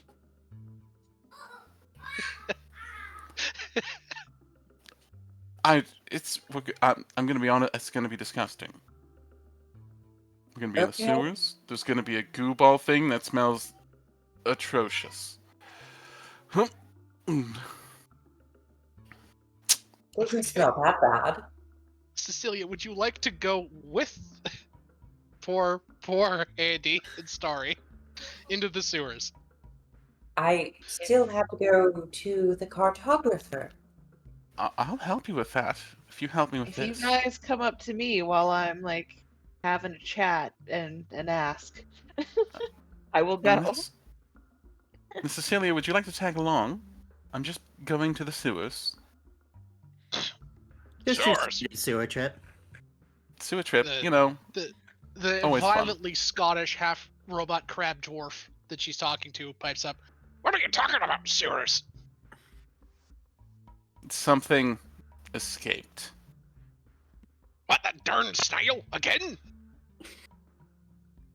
I am not at liberty to confirm nor deny any of that. Ah, shit, I don't care. But you should know this town don't have sewers. Please make it sound less worse than sewers. He kind of shrugs. He says, It's a system of air ducts and vents, for the most part. This place is called Exhaustport, dearie, not Water Hatch.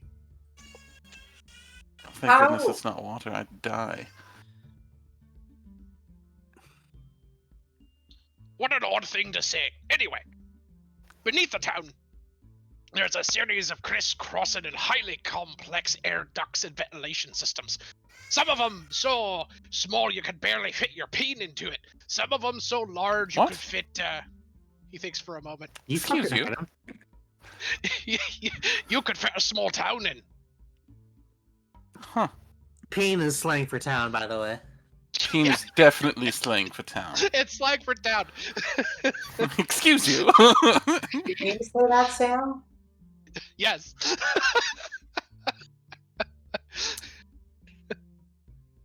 What? It's what you get a town at the end of a small strip of land that goes out to sea for peninsula. Uh-huh. A peen. It's a peninsula, you guys. I don't see what the big problem is. It's at the very tip of the peninsula. Ergo, the peen. Andy's eyes, like, for a fraction of a second, just like the insula, dart guys. down to his fly. Look, She's deathly curious, like, what the size metric is from One his peen per perspective. peen. And I'm not going to make you answer that question. It's 1 peen per peen. It's a fucking peen. What do you want? look, a peen is a standard unit of measurement where I'm from. Don't be culturally insensitive. It's like asking how long a meter is. Okay, it's a meter. Like, come on.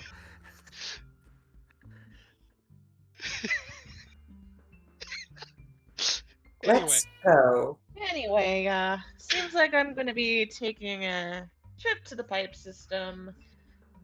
Don't get your peen stuck in a pipe. Oh, Says he please. raises the Oh, tankard. please. Hope to see you around. Let's just get going. Hope to get this done as soon as possible and be done as soon as... I just want to be... Yes, let's finish this. All right, you guys head to the Cartographers Guild next. It's a large... Not the sewers? Dome- Going to look at What's that? Okay. Not finishing up the sewers? Hopefully it only takes a second. Who knows? We'll go with it won't. Okay, cool. Oh, Emil. Well, I mean, I just figured you would be doing the Cartographers Guild one since you're still here in town. Oh, it's fuck off far. Okay. It's not fuck off far, but like the Cartographers Guild's across the street. Oh, yeah, sure, we'll do that first, of course. That's what All I right. mean. Like, Apparently this thing is, like, it's supposed to be only 1,000 feet of us. it's, So. I mean, but across the street's across the street.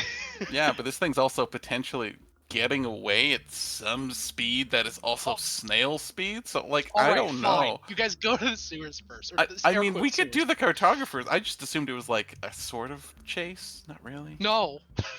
Okay. It's a We snail. can go to the cartographers It's a snail, first, yeah, darling. like- We don't have to go to the sewers quite yet. I don't want to ruin and make you smell all sorts of funny yet. 1 round in the snail chase is an hour. Like, you're fine. Yeah, Uh-huh. you're fine. Excuse me, good sir of the Cartographers Guild. Yes, You let's do guys that go first. across the street. The Cartographers Guild is a large, blocky square building, inside of which is a massive orrery. For those of you who don't know what an orrery is, they're a large, spinning, circular rude, right? object. Huh? It's when you're rude. No, that's ornery.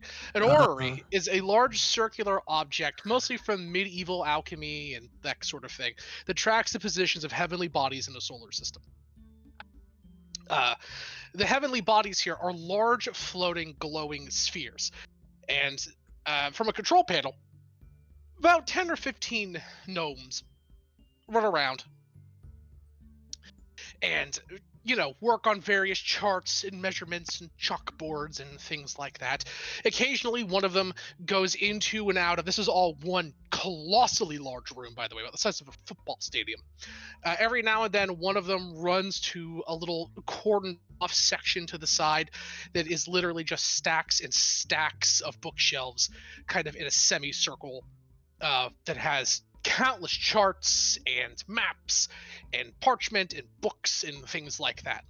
As you enter, one of the gnomes walks up to the trio of you and says, welcome to the Guild of Spherical Cartography. My name is Lujak. What can I do for you? And at that, we're going to pivot back to Neon and Maribel. Neon, Maribel, what are you guys doing? What time is it? There's no sun, but they use dimming of the lights to show the general day-night cycle that most humanoid creatures operate by. It's around the equivalent of 7, 8 o'clock. Neon is trying and failing to sleep. Yeah, you're in your bed, close your eyes, and you just see them. People. Yep. On top of each other. Yeah, no, it's heaving, it's not working. Biting. It's horrible. Give me a wisdom save. Oh, goody.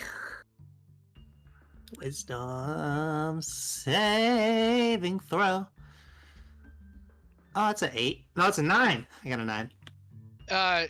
This evening, when you attempt to sleep, you do not benefit from a long rest.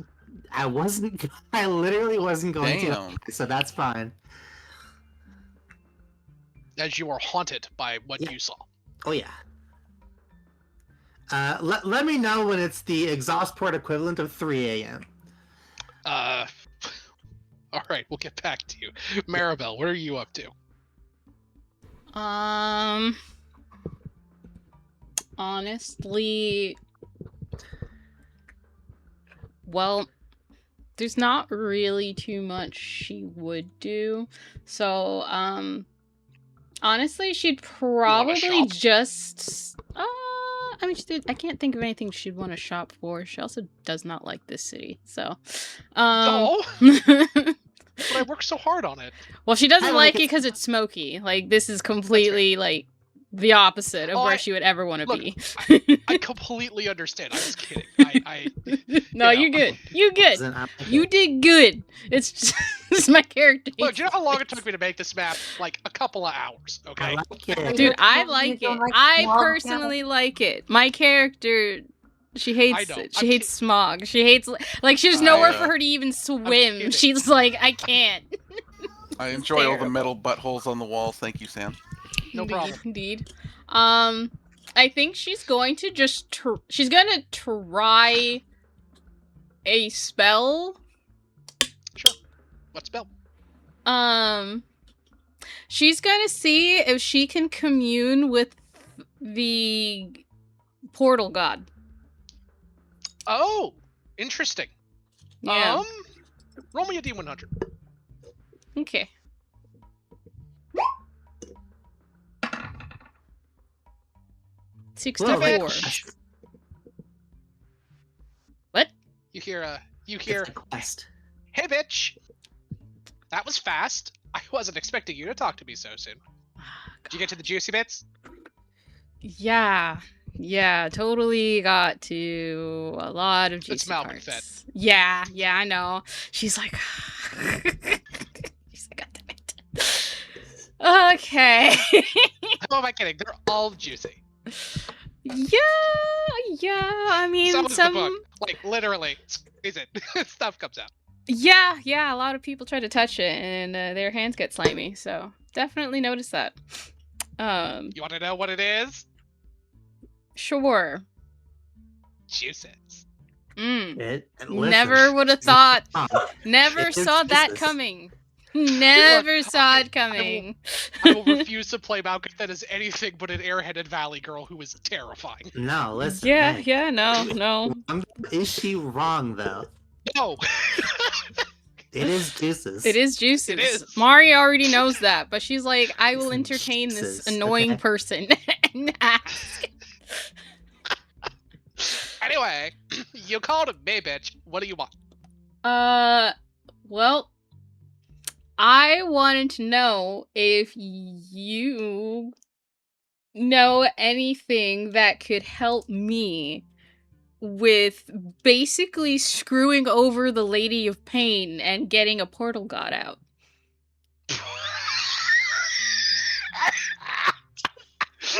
Oh my god. Oh god, you're serious.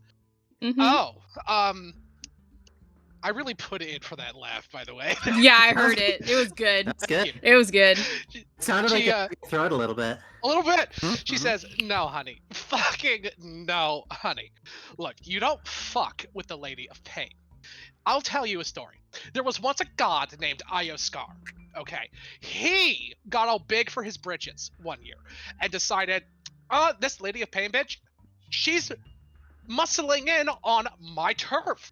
So, big and swinging as he was, and oh, honey, believe me, he went up to Sigil, broke through her barrier, God knows fucking how, walked right up to the Lady of Pain's palace, swatted that little fucking jester thing that he uses as a speaker to the side.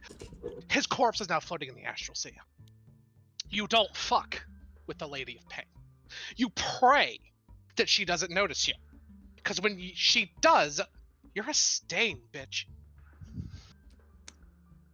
Well, you say that, but I mean, she literally killed something in front of me because I was asking questions. So I think she notices me. You're talking to me. She didn't. She did, because she literally was in front of us and killed a Gon. And then left. Listen. She even cut up her ship. Dude, girl. Okay. I was in that tavern thing with you. Mhm. I all noticed all y'all. I don't remember a single face of any of the people inside of that tavern. I barely remember the girl whose heart I ripped out to revive your stank-ass little friend. Okay? That is the difference between noticing and not noticing. Okay. I noticed you. And you nearly died. And I am not even a god. Alright? I'm barely a demon queen. Alright? Ioskar was a god. Not a little god. Not an under capital G god. Not a demigod, but a god. The big kind. You know, portfolio and all that jazz. He was the god of portals, bitch. Do you know where portals are? Fucking everywhere. He was powerful. Seriously powerful. And the Lady of Pain farted him out of existence. She didn't even try. Look, I wasn't there, but fuck, my followers were, alright? She literally walked out into the main street, he tried to do his fucking god magic thing, and he just exploded. Like, gone. Can I do like a history or like a knowledge check, considering Sure. there's the guy, the god that's like underneath that, as far as I know, is the portal god, but now there's also She's this talking about Ioskar, the god that is your ancestor. She's talking about Ioskar. She's telling you what happened to him. Okay. As an example, trying to explain, like, she doesn't know that that's who you're talking about, that who you ask about. She is using Ioskar as a historical example of why you should not be doing what you're doing. Okay. But I'm just trying to like figure out, so basically the one that is frozen or whatever, sealed underneath, is not Ioskar, but an ancestor? No, that is Ioskar. Or that is, okay. That is Ioskar. But she said that he's dead, but as far as my character can tell, he's not, because he's there. Correct. Okay. So, obviously, you know something that she does not. Okay. Give me a history check with advantage. All right. Advantage. Throw a guidance on it, because why not? You don't need it. The check was 10. Oh, well, fair You enough. know because you were from Sigil. This was a famous event. A god broke in to Sigil through its barriers. He was the god of portals. Makes sense he could do this. Only one who probably could. He rolled up on the Lady of Pain, thinking that he was going to usurp dominance of Sigil as the hub of all portals in the multiverse. And she did exactly as Malconthet is telling you. She waved her hand and he fucking disintegrated. Just gone. So thorough was the destruction that Eoskar, in his essence, in his own realm, was said to have been destroyed, and his body immediately flung into the astral sea. You could even take a portal inside the main guild hall of the Athar, the people who don't believe in gods, and allegedly it will take you to where his corpse is in the astral sea. But you know something else, and this tells you quite a bit. That's not what happened to Eoskar, clearly. That's what historical records say. That's what the people who were there say. Fuck, a demon prince, Malconthet, thinks that. She's not lying. This is a communion spell or whatever it is. She can't lie. She's telling you the known thing of what happened. But you know that's not what happened. Or at least it's not as clear as this. Because you know for a fact Eoskar is in the base of the spire. Okay. There's like a quiet pause from like Mari for a second before she says, I think I know a dirty little secret now. Oh, bitch, you better share. Oh, wait, actually, no, don't tell me. Don't tell me. Instead, write it in my book. Come on, do a little bit of quid pro quo, honey. I've been giving to you all night. Why don't you give a little to me? Again, Queen of the Succubi, Twitch viewers, this is in character. This is Indeed. exactly how she would talk. It is. She's like, I will consider it, I know there's like a term for it, but I can't remember. She's like, quid pro quo? Yeah, no. There's something else I was gonna say, but I can't remember what it is. But so, sure. She's gonna say, consider it me teasing you for now, because I want to execute it. Foreplay, thank you. It's like, consider this foreplay, because I have something that I think you'd be a little bit more excited once I have it properly planned. Bitch, I'm Malconthet. I'm always excited. But you know what? You've piqued my interest. Yeah. We'll see. We will. All right. Stay in touch, bitch. Clap. Spell ends. Indeed. I do miss the flip phones, though. Okay, look. I just reading on Malconthet after the session. I in no way portrayed her to how she actually is in canon, but fuck it, mine's better. Who cares? I agree. We're playing with Witches of the Coast. We're playing with you. That's true. Okay. We'll say that took a hot minute.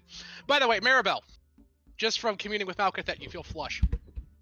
Nice. I bet. I mean, it did take a minute because the spell lasts a minute, so yeah. Yeah. Okay. Back to the party. Or the other part of the party. Party. Andy party. You guys are in the Guild of Spherical Cartography. Good old, what the fuck did I name this random idiot? Where are you? Lujack, that's it. Good old Lujack, the gnome, is in front of you. Welcome to the Guild of Spherical Cartography.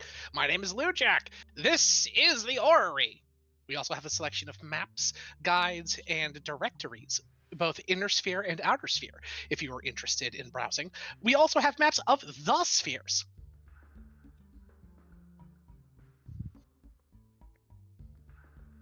And are you looking for some spheres, or...?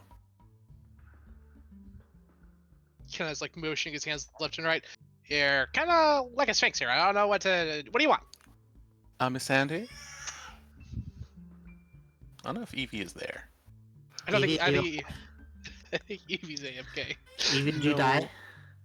Might have passed on to the spirit realm. Oh man, I never got to tell her how I feel. It'll always be tell too us. I feel like you've shared it before, but I could be wrong. All right. Well, while we wait for Evie to get back together, Evie's staring off into the middle distance. Or, I'm Yeah. sorry, Andy's staring off into the middle distance. Yeah. Lou Jack looks at the two of you and says, can I help you do with anything? Star maps, guides into, out of, and around the sphere. We have a lot of stuff. And a guide to the sphere seems pretty useful. Well, the problem is that the sphere is ever changing, he explains. We can't give you a generalized map of the sphere because it would be out of date the next day. But if you're looking for a specific location or specific route to a portion of the sphere, we can give you that. Our telemetry data is able to relatively continuously update with some of our tracking devices that we have, and we can they can update to show you the most direct path in and around the sphere to get where you want to go. In other words, there's no static maps here, but there is little. We got one of these. We hand you a tablet. He says, "Let's say you wanted to get to Drip." And he taps a few buttons in, and there's a spherical geometric shape that pops up that's like gridded, and like a little line shoots from where you currently are, which says exhaust port. Then it goes down and zigzags around, and then it says Drip. And just follow that path. Generally speaking, you'll get there. You might have to navigate around because it doesn't show detailed structures, but it will show you the best way to get from point A to point B. General routes you'll need to take to get there. Useful. Starry, can you think of anywhere that we should buy a map for, maybe? I mean, I could cast Find the Path. I don't really use maps, and I'm not the one that even navigates us. You guys do know that you need to go to the Caverns of the Worm. That's where Neon's family is. Do you have anything on the Yes.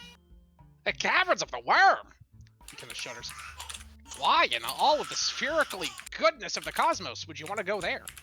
That's our business. In there, they suck. Wait, what's that? Our friend's family's there.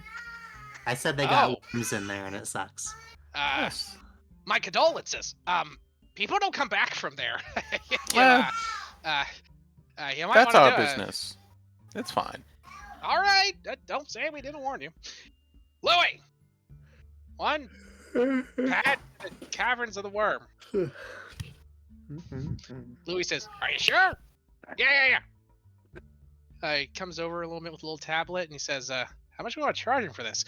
Fuck, we're not going to see him again. 1,000 gold. Done. They look at each other. Okay. You hand him 1,000 gold, he hands you a pad. You can now successfully and safely navigate to the Caverns of the Worm. It's just that easy, folks. Sam, what this map does is it reduces the chance of random encounters, it reduces the chance of hostile random encounters by allowing you to plot the optimal path. would Find the Path as a spell just kind of get me there with the same or better results? I don't know what Find the Path does. Doesn't that just make it so you find the fastest path, not necessarily the safest? That would be the fastest, all right. Find the Path. I just pinged it. It's a new spell. 6th level divination. You sense the most direct physical route to a location you name. You must be familiar with the location, and the spell fails if you name a destination on another plane of existence, a moving destination such as a mobile fortress, or a specified location such as the Green Dragon's Lair. For the duration, as long as you are in the same plane of existence, you know, as the destination, you know how far it is and what direction it lies. Whenever you face the path, all it does is it shows you the most direct, optimal path to get there. They explain that their maps show you the safest route. They said theoretically, the sphere has so many openings and hatches and ports, you could go in a straight line and get to pretty much anywhere. Theoretically. You know, look around for a big enough hole to slip through and you'll get to the other side. Their maps show you the safest routes. Technically speaking, they're not the fastest path, in all honesty, but you'll see less danger.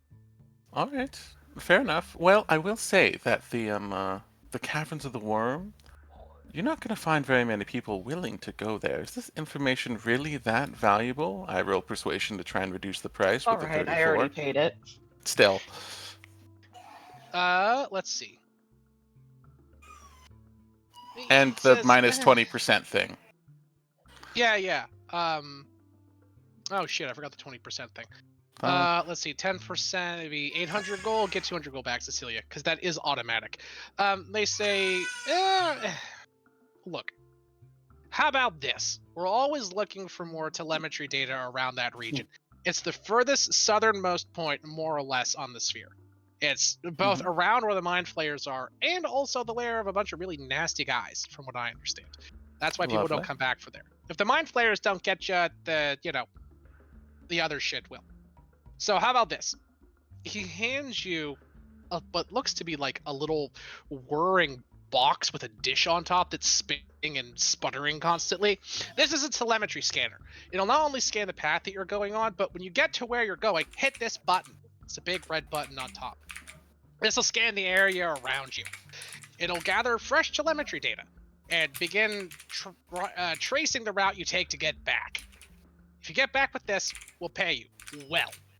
More than you paid for that, that's for sure. Alrighty then.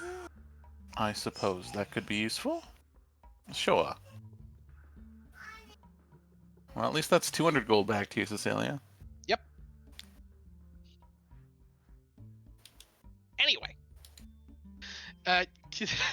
Evie, have thou returned this yet? We can't hear you if you're talking, Evie. I saw a flicker. Evie. Huh? Oh, there she is. There she is. Hello. We have pivoted Evie. back to your characters. While you were dozing off, staring into the middle distance, perhaps communing with your patron, the party was talking to Lujak and the other gnomes at the Guild of Spherical Cartography.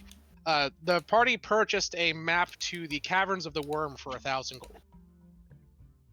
Okay. I'm sorry. It's been a long week. You okay? I did perhaps doze a bit. Oh no. Oh, Nice. Sorry. I'm sorry. Do you need to step away? No, I'm good. I just gotta remember to sit up. So true. Oh, you're Yeah. lying down and playing. Yeah, nice. do that. I've been there. That'll do that. I've been there. Yep, Yeah. we've all been there. Mhm. Anyway, yes, they ask you what you have come to them for. Oh, We're here, Miss Sandy. You had a friend you wanted looking into? Something. Fizzle. I feel like Andy's perspective, she's just in a white room, like staring into the middle distance. Yeah. Everyone is just traumatized from their experience. It's A fine. distorted voice is saying your presence is all that matters. Yes, that's literally what happens. Hmm. You see a swirling darkness in front of you, so deep and so black that it feels like there is no hope on the other side. Then you snap back to reality. Grilled cheese Boom! There sandwiches. goes gravity. And you're talking to You this. spit of spaghetti. Mom, spaghetti. All right. You're talking to this gnome and says, anyway, you were talking about needing some information. Right. Something about another gnome? A Fizzwizzle? I dislike the implication that just because he's a gnome that we would know where he is. No. He was a scientist. He was looking for... plotting the course of Hadar. I think we need to be more culturally sensitive. It's gnome.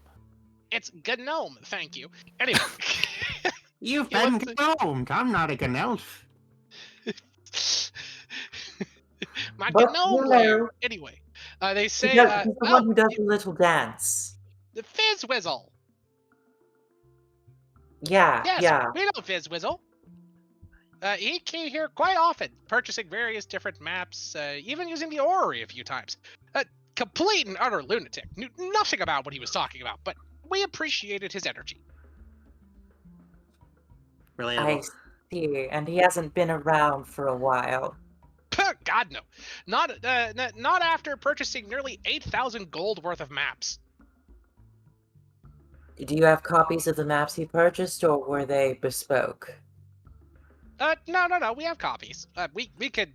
If you just want to know, generally speaking, which maps they were, we could share them with you. if you want to have them for yourself to take and use as reference, you'll have to purchase them too. I see.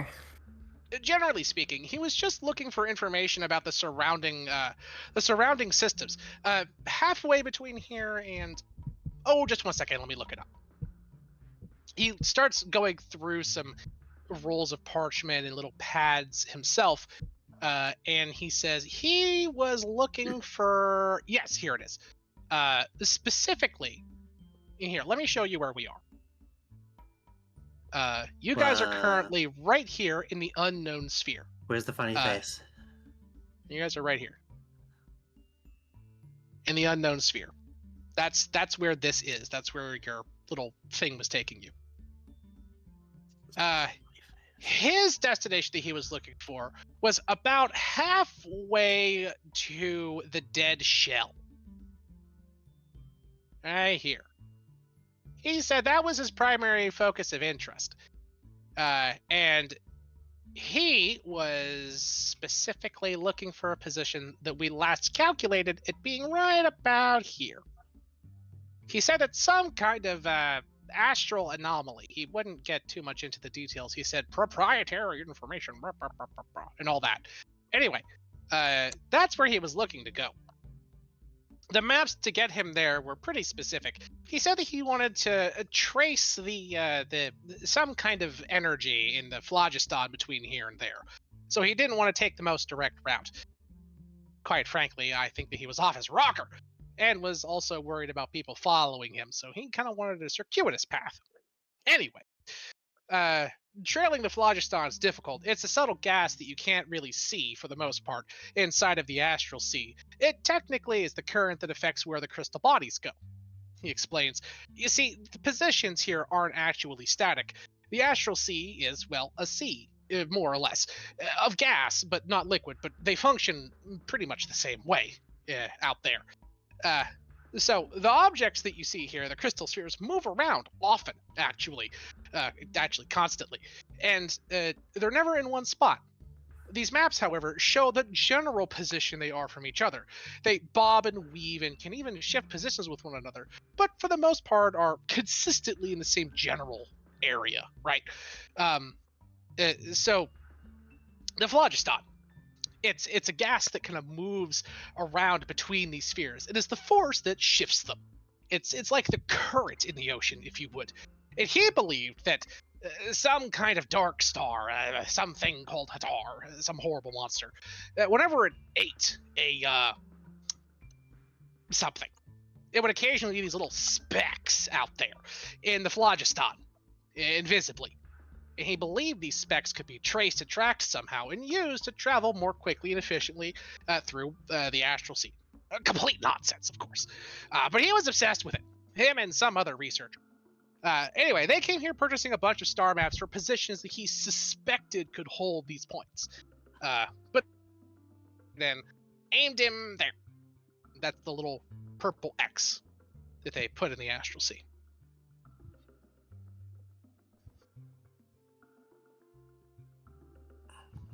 When was he last seen here? Oh, he thinks about it. 2 months ago? Something like that.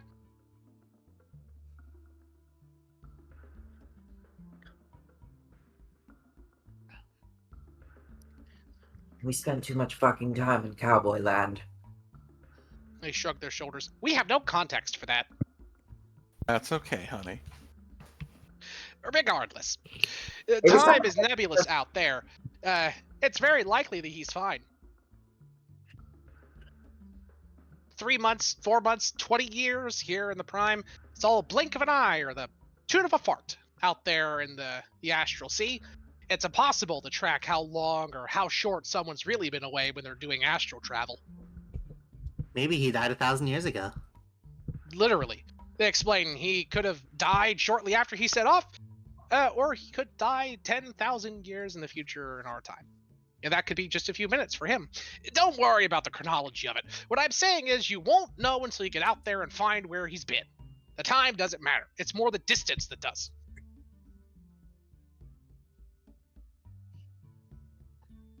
Fair enough. I guess we're gallivanting into the astral sea to go chase a gnome and a horrid doctor. If you say so. Could I purchase one of these maps to lead to the dead shell? I don't need the rest of the 8,000. Oh, sure. The map that leads out that direction isn't terribly expensive.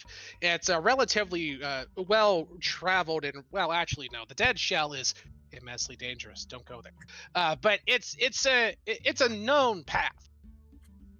It was so expensive for him because he was looking for a bunch of side treks. Yeah, here.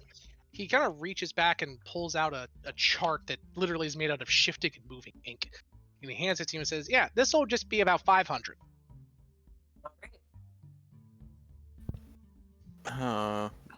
What about all the side parts, though? No. Isn't there a chance that... No? Theoretically, he could be there. But, well, it doesn't seem as likely to us. Quite frankly, he said he was going here first. And we suspect that, well, once he got there, he would have found out that his theory was bupkis. Once that happened, he wouldn't have any real need to go out to all the other locations.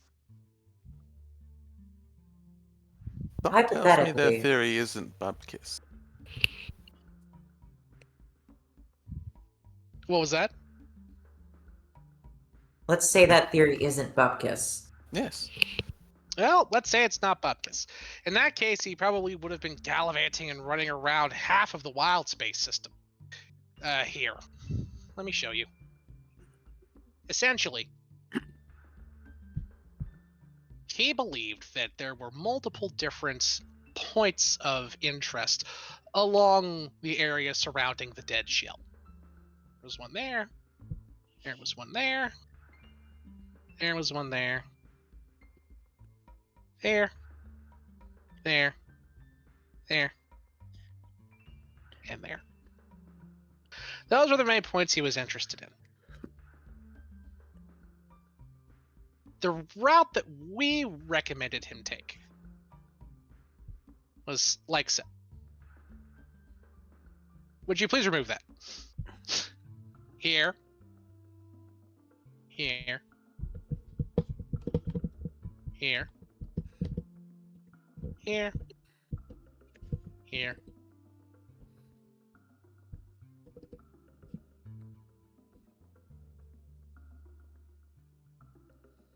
That was the path that we recommended that he go through.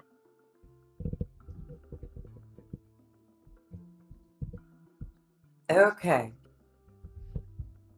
But now, again, the important one is this one here. According to them.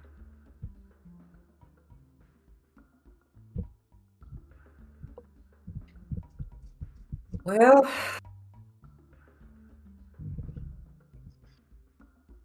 and like everyone said, he's been doing that little dance all over the place, right?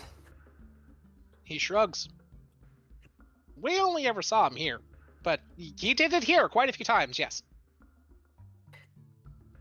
If I remember anything about Fizzwhistle, it's when he does that dance. He's right.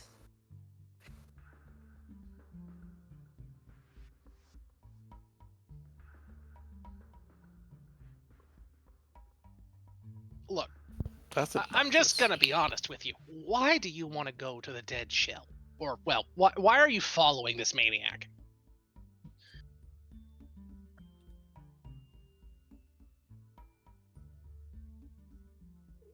I don't want a little man going around sticking his thumb in my pie.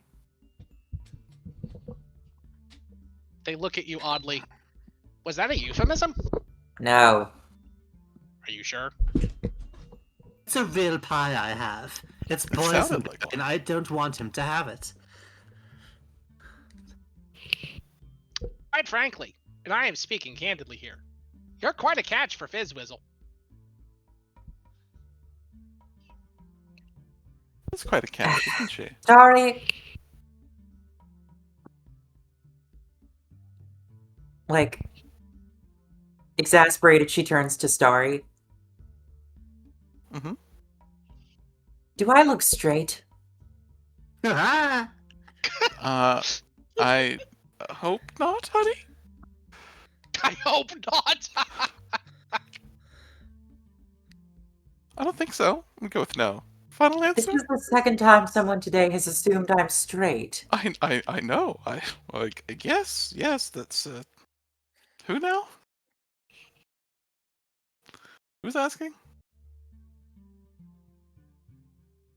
Anyway.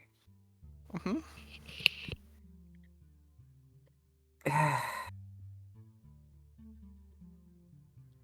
He's getting mixed up in business he has no right to be in.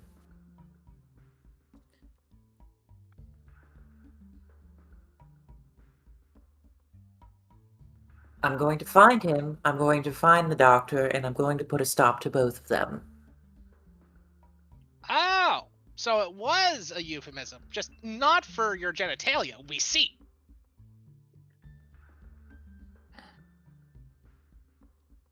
Fair enough. Either way,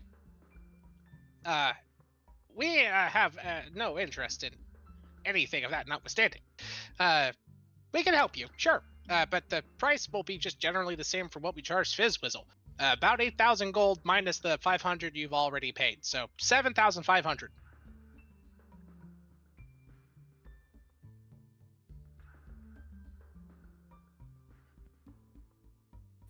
1,500? What? 7,500. Oh my god. That's how much it costs to, make the maps. They're quite expensive, as you can It's imagine. dangerous, I understand, yes. How about this? Well, I'm not that liquid right now. Is there anything I could offer or do in exchange? How about this? Your friends here said that you were going to head down to the Cavern of the Worm, right? The telemetry data for there is worth at least a large portion of that. We'll make you a deal. You'll go down to the Caverns of the Worm and bring back the telemetry data. And we will give you what we gave Fizzwizzle for free. That'll give us time to copy the maps anyway. So that way we wouldn't be losing out on any product for the future. Deal. Perfect. Oh, All right. and listen, you're going to be going in around the dead shell. Look, lots of people say in wild space, oh, they go there and they never come back. It's almost a trip. Well, look, the dead shell is the real deal. We can tell you a little bit about that. Fizzwizzle wanted a lot of information on it because he thought it might involve Hadar. So, how familiar are you with Hadar? He's hungry. He is. Look, we'll simplify. We're not warlocks, at least I'm not. Frank over there is. You look over and Frank just... Yes, Andy your dark stares in masters. Warlock. Huh? Andy stares hauntingly in Warlock. Yeah, the other warlock stares hauntingly back. Andy pulls out her character sheet and points meaningfully at the top of it. He says, anyway, look. Hadar is what's called an elder evil. They're creatures beyond ancient and beyond moral comprehension. They're bad stuff, generally speaking. Hadar is known as the Hungering Star, the Dark Star, yada yada yada. We only know about him to the extent that we do is because we have to update our maps because of him. Hadar literally eats wild space systems, or he eats the bodies in the system. He very rarely eats an entire one. And he's known to congregate around the dead shell. At least he floats through it occasionally, or around it. No idea why. The dead shell itself is sometimes mistaken for Hadar, because Hadar is a black star. He resembles an empty mass in space, or when viewed on a telescope. Say you're looking at a big, beautiful nebula, the swirling Kellers. If Hadar's there, there'll be a little black spot moving through it. That's him. Emptiness. That black spot will eventually go over the course of hundreds, sometimes thousands of years from the perspective of the observer, to a wild space system.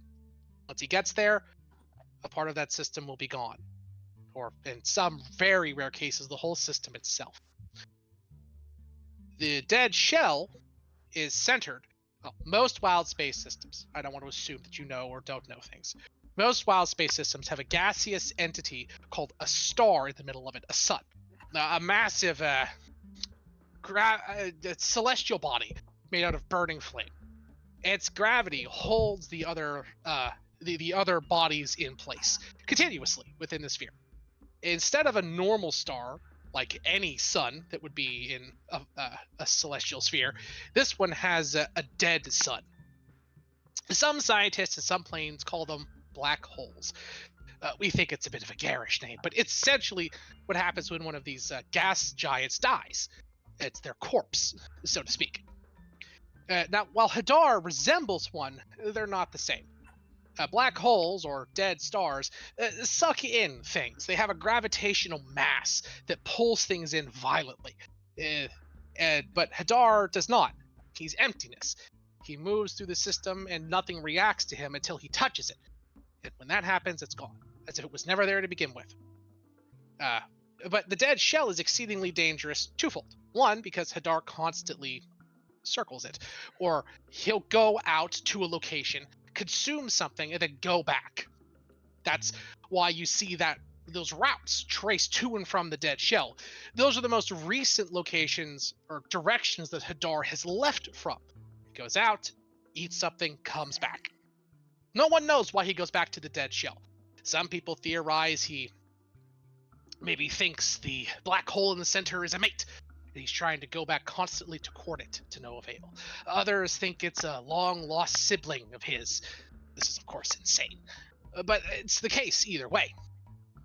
So when you're going around there, there's a chance that you could encounter him, of course. Or many of the thousands of ships that go there looking for communion with him. Very common. He has many cults from across the spheres. Even worse so, going into the plane itself. The dead shell is exceedingly dangerous. The sphere has no heat. It is entirely cold. All heat inside of a celestial sphere comes from its central sun. A black hole for the dead shell produces no heat, quite the opposite. It drains the energy from the very phlogiston air quotes, around air, in the sphere, meaning it's exceedingly dangerous. Going outside of the air bubble on ship could lead to its immediate death. Piloting around the sphere itself is difficult. Unlike other spheres, which are neutral bodies, i.e. they don't affect things around them. Say you're flying around Kreen space, for example, the actual crystal sphere of the space won't affect things that are flying nearby. That is not the case for the dead shell. It has pull to it. Its black hole in the middle, its gravitational force is so immense that it extends beyond the crystal sphere itself. So if you're flying nearby, you have to constantly account for it, or it will pull you in. By the way, he will keep going on rambling about this if you don't stop him. I was just about to say, Andy puts, a finger on his lips and just says, if you could write that all down, I'll give it to my pilot. He does. In exhaustive notes. He says, I, of course, told all of this to your friend. And I'm not even mentioning the local creatures that inhabit around the sphere. The dead shell is known to contain horrible, terrible Andy things. puts her finger on his lips again. Friend is a strong word. Your associate. Sorry, we're off. Right. I hope we can wrangle this moist worm. One moist boy coming up. One moist boy coming up. Ugh. He looks at you and says, just be careful. I'm serious. The things that are in there are not to be trifled with. Fear them. Fear the three-pointed star. He yells at you. They call it a triangle where I'm from.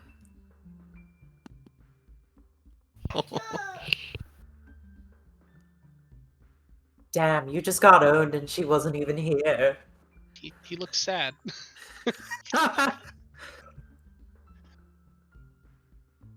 But that does stick with you, Randy. Something about your warlocky mind and knowledge. It echoes in your thoughts. Fear the 3-pointed star. The triangle Andy that is comes so for great you. at being afraid of things. No. Huh? Andy is so great at being afraid of things. Oh my god, same. It's nothing that like Andy would actively be afraid about, but it is something that, again, there's something about your warlocky knowledge, some tickling in the back of your brain that says, oh god, this is going to pop up later, isn't it? Ah, fuck, the DM has notes about this, huh? Uh-huh. Look, all I know is whenever a crazed, space-obsessed gnome yells "Fear X," you Yeah. fear X. Yeah. Listen, I'm I'm sure that the gun on the mantle will never go off. Sure. I look at the piles of bombs stacked into the corner. Yep. Yep. All right. So, back to the other portion of the party. We're going to say that it's now 3 a.m. because Awesome. Maribel, you've been reading for hours. The time has just passed by. The book so eloquently sucked you in, so to speak. Did it bust her into?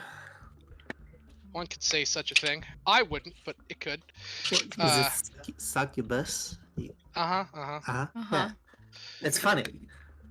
I mean, sure. I'm sorry. That was mean. No. It's funny because it isn't funny. It's one of those, you know? Yeah. Ergo, my delivery of sure. Yeah. There's nothing more. As someone who favors themselves a funny man, there's nothing worse than the yeah, that was funny. Yeah. Like it hurts so much worse. No, I do get it. Yeah. Anyway. Yeah, you guys are Maribel, what are you doing? It's fucking 3 a.m. Well, at 3 in the morning, I guess she just finishes reading for the day. I mean, I don't know. Has she realized, like, does this book actually have an end, or is it like the Book of Vile Darkness where it adds more pages over time? It has an end, but the book is much longer than it appears to be.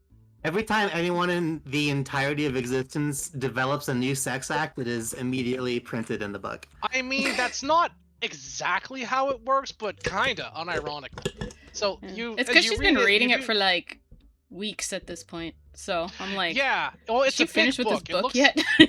It looks like a fucking phone book. Like, it looks big in its own right. There's a litany of jokes one can make about that. Mm-hmm. But it looks large, but it's larger on the inside. Waka waka. And it's a grower, not a furthermore, shower. the book. Thank you. You're welcome. What's that? It's a grower, not a shower. Hey. Yeah, exactly. Yep. Exactly. Mm-hmm. But even more so, it also. I approve of your term usage there. You're welcome. Thank you.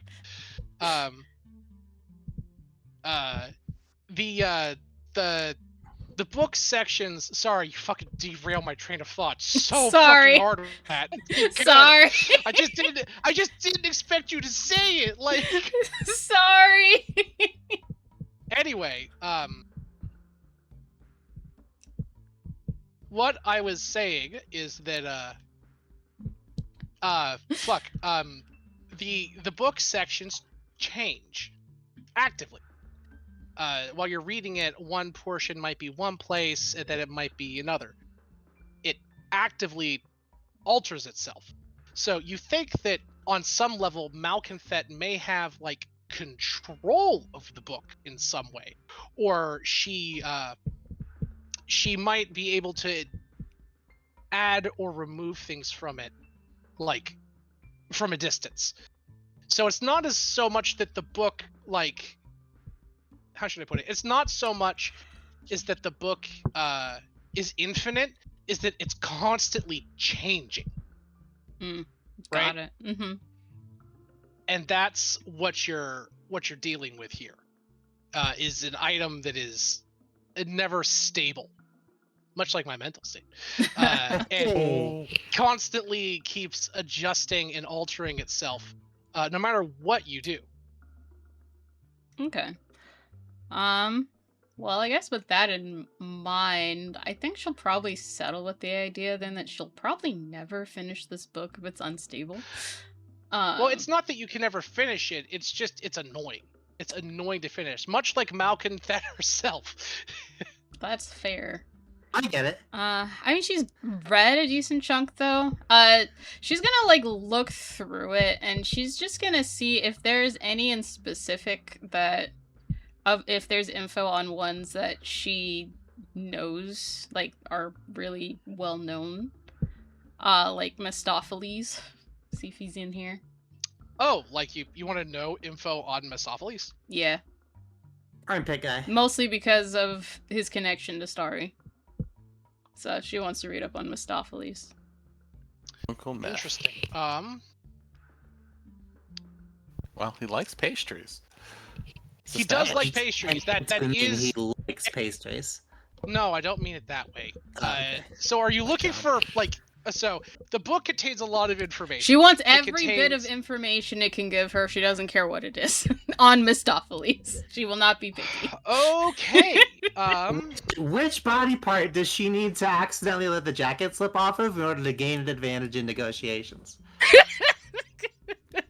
Or what does she Felix need to Sam bring? covered What this pastries before. would she need to bring? This is the Oh, yeah, very PC of a friend. I need to Huh? be... You I can need to be say respectful. shoulders. You can make Mephistopheles a shoulder man. Like, yeah, it's you know, fine. that's actually fucking Hell true now yeah. that I think about it. So Mephistopheles' sexual proclivities. I'm just gonna go directly into it. Please. It's surprisingly plain and it's shockingly wholesome. Mephistopheles cares more for the intelligence of his potential paramours than he does their physical attraction. And Mephistopheles is a fan of the slow burn.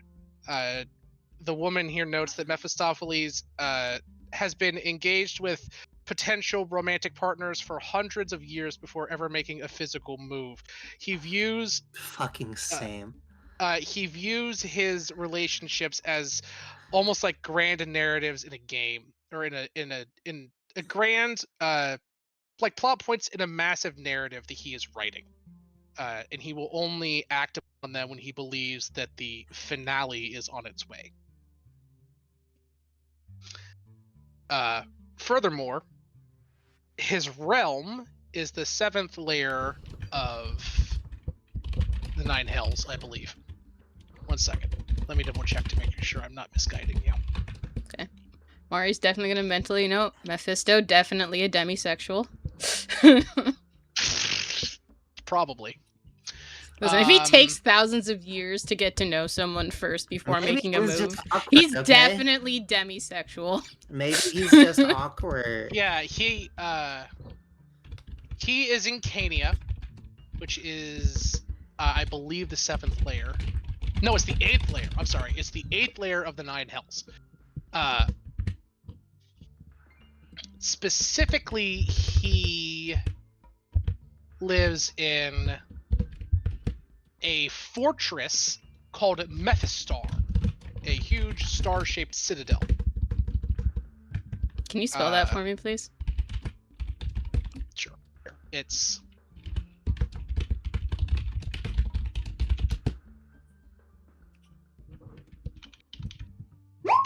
and it details multiple ways into Cania and also into Mephistar. There is a section here that explains, that goes into great detail, in her own words.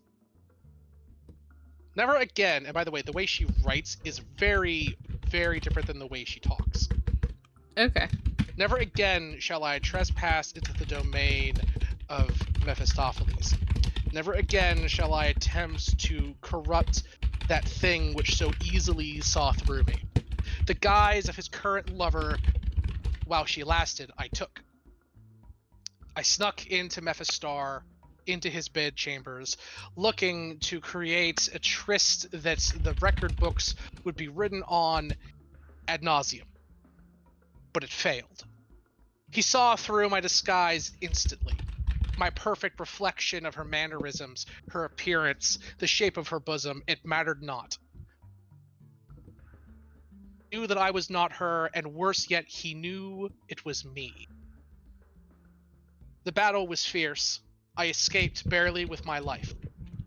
His power and knowledge and his ability to see through all that which could deceive him haunts even I.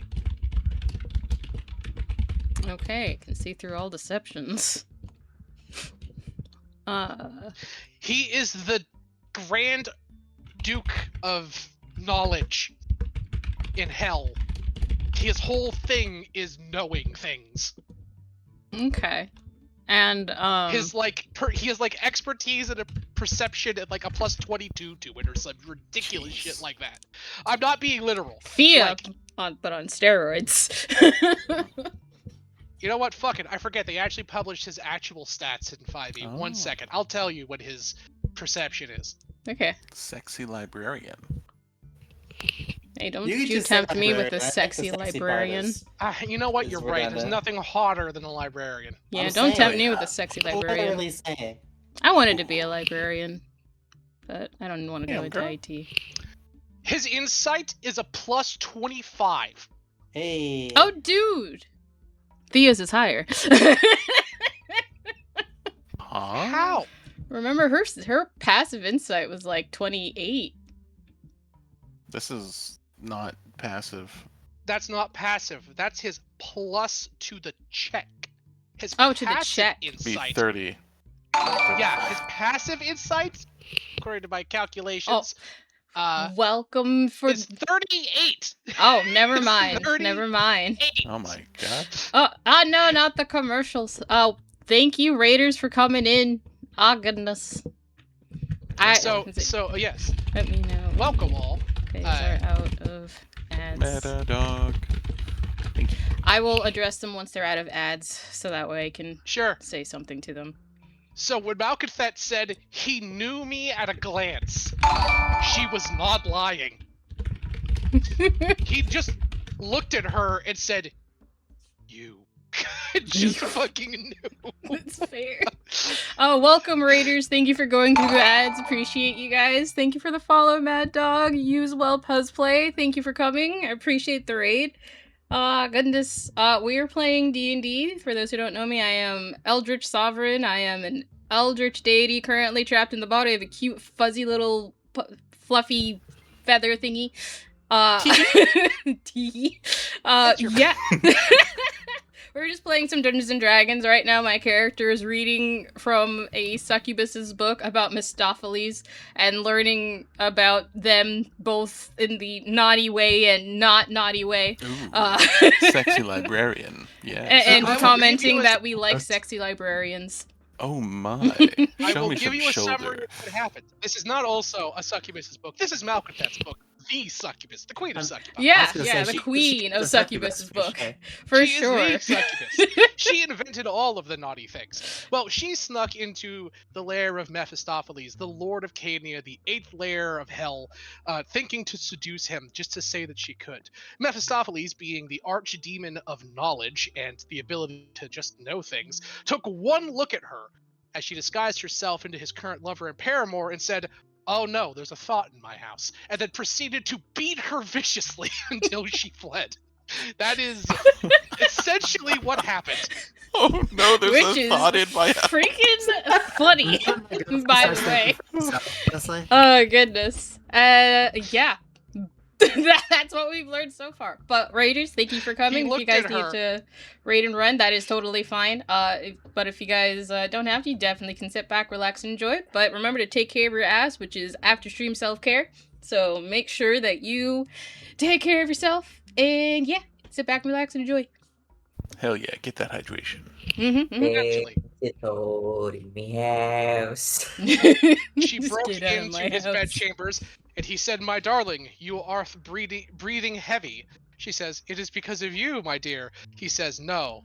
If she breathes, she's a thought." Then he cocks his fucking pitchfork. You know what? Mari's just gonna read that and be like, I can respect a devil that knows what he wants, and it's certainly not a thought. The queen of succubi rolled up on him and he said, bitch, I don't know you." Did it say that she like kidnapped his person at the she time? Just snuck in, taking the guise of his paramour. Oh, okay. She just snuck in and is like, I'm gonna pretend. This is like, yeah, hell no. That's probably why he didn't kill her. Because she didn't. I don't have a paramour. Indeed. She's like, I can respect him for knowing what he wants. Now I'm just picturing Mephistopheles on his throne, that sexy ass picture I showed you, Yeah. but with the big laser eyes, yelling if she screams, if she breathes, she's a thought. She breathes, she's a thought. Oh my goodness gracious. No, I mean she's gonna read that and reread that and just be like, huh. You know what? Fair enough. I really didn't think any of them had standards, but I guess he does. Yep. And then you think back. The implication from this is that she says their fight was legendary, but you get the implication for him from that he defeated her savagely. Like, he dog walked her. Not in a sexy way, like he was much more powerful. Like the yo-yo trick. Yes. Yeah. And you remember what Malconfet did to you. And how powerful she was. This is the thing that Starry is calling Uncle Meth and is sending cookies and pastries to. That has been summoned on more than one occasion. Or at least a visage of them has been summoned on more than one occasion to the mortal realms. Yeah, Mara's gonna think about that and be like, either this is a very strange, unconventional relationship, or there's something going on down here. Something, it's the Book of something more. There's always something going on down there. Hey. Well, we're not worried about her STDs. It's an infection. They're probably magical by themselves, and she's no. No, thank you. But she's just talking in the case of the relation between Starry and Mephistopheles. Mephisto. Uncle Meth. Yeah, Yep. she's gonna think about that for like a moment, and then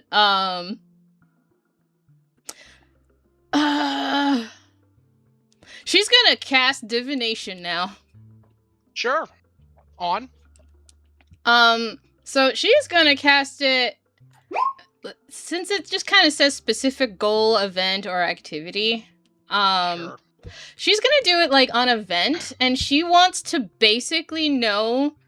She's trying to divine the information of the relation between Starry and Mephisto. Give me a wisdom saving throw. Heck yeah. Oh.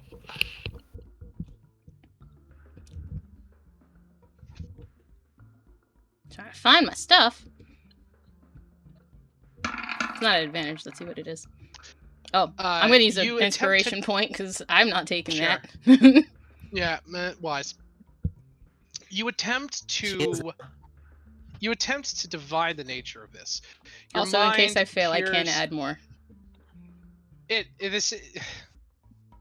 is a failure, but it's not a catastrophic failure. I would like to pass. I'm going to use my chosen by the gods ability and add 2d4 to that. Okay, roll. Whoa. Holy you fuck. failed Maximum. No. That'll pass. You don't fail. Although I will say this, you pass by barely. Barely passed! Holy crap! I put it against his spell save DC, honey. Oh god! Just barely passed with his spell save DC. Dude! With a crit and max. You're only level 13, honey. He's a CR 28. Listen! I wasn't prepared for that! No problem. Anyway. 31. You peer into the middle distance, and you see Starry as a child playing and laughing around in a yard, and you see what you assume is Nana Nightshade, because you know about her. You've seen her there. She's watching Starry, this ancient withered hag of tremendous power. And then you see something. the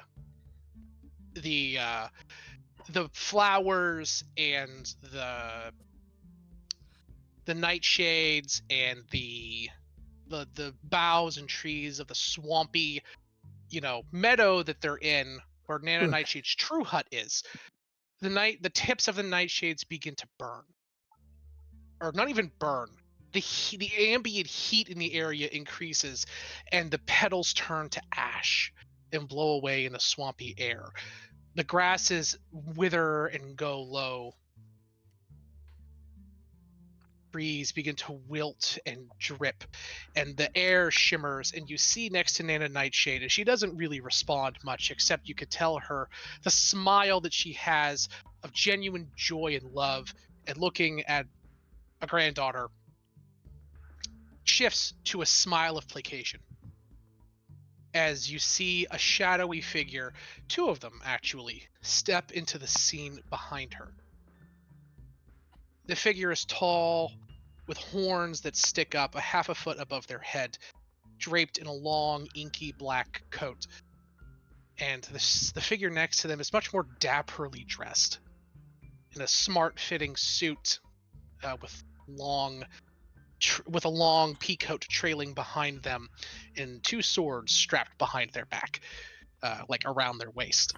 The figure is also hooded, and the figure that you know as Mephistopheles, the hooded stranger, looks down at Nana Nightshade and goes to say something, and then stops himself.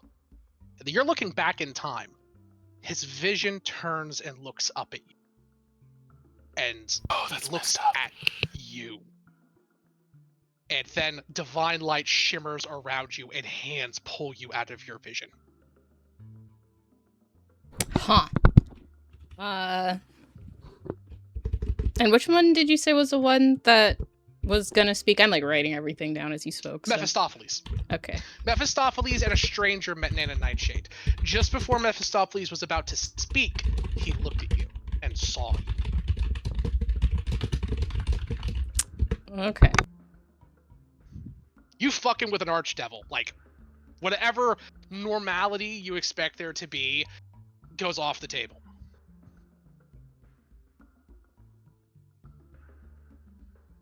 And Maribel, when you get back to wherever you are, as you kind of sit there, you feel hot. Uncomfortably hot. As you sit and look, the stone that you're on, in a semicircle around you, is melted.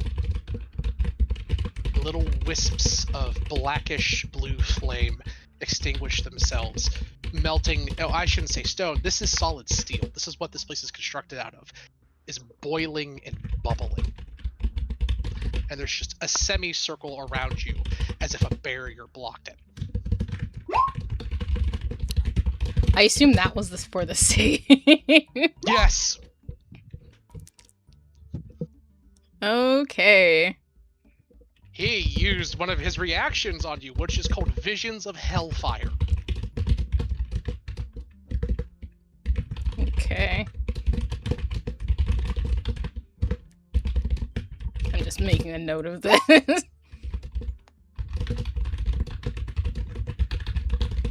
I assume I don't know specifically that ability, so I'm not gonna write it down. No, you don't. But you can tell that from your vision, from wherever he was in time to here, he shot hellfire at you. Okay, well, she's gonna be like, huh.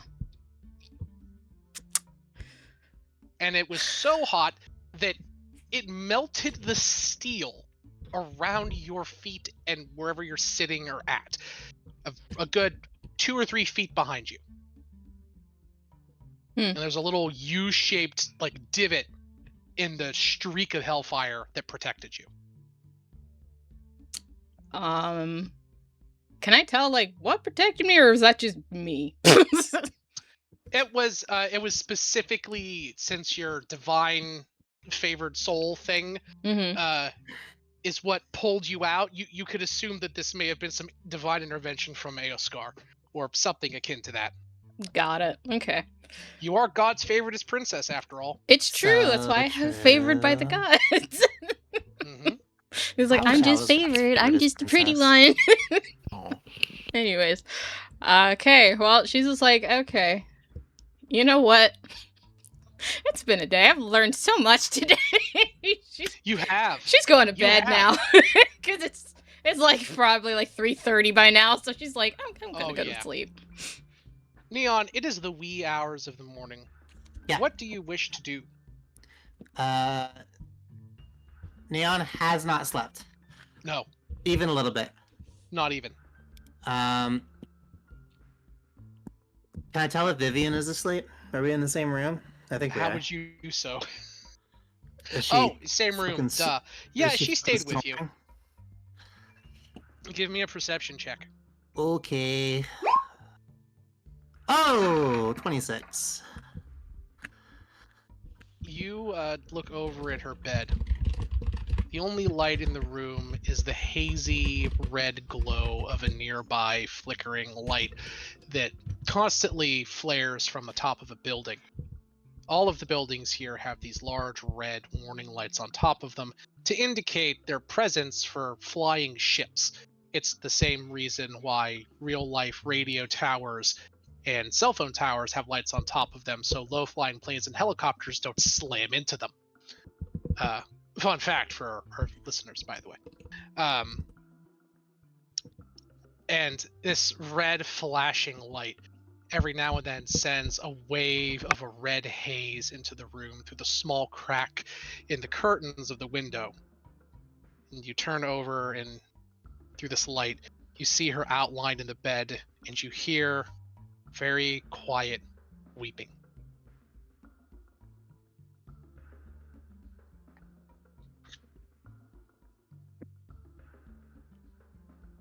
Alright, you know what? Fuck this.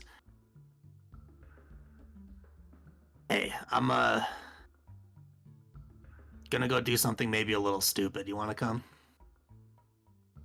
She looks at you. It just doesn't say anything. Tears in her eyes, and it's ugly crying, by the way. Of Not course. like the gentle movie, like single tear drop, but like puffy-eyed, trembling jaw.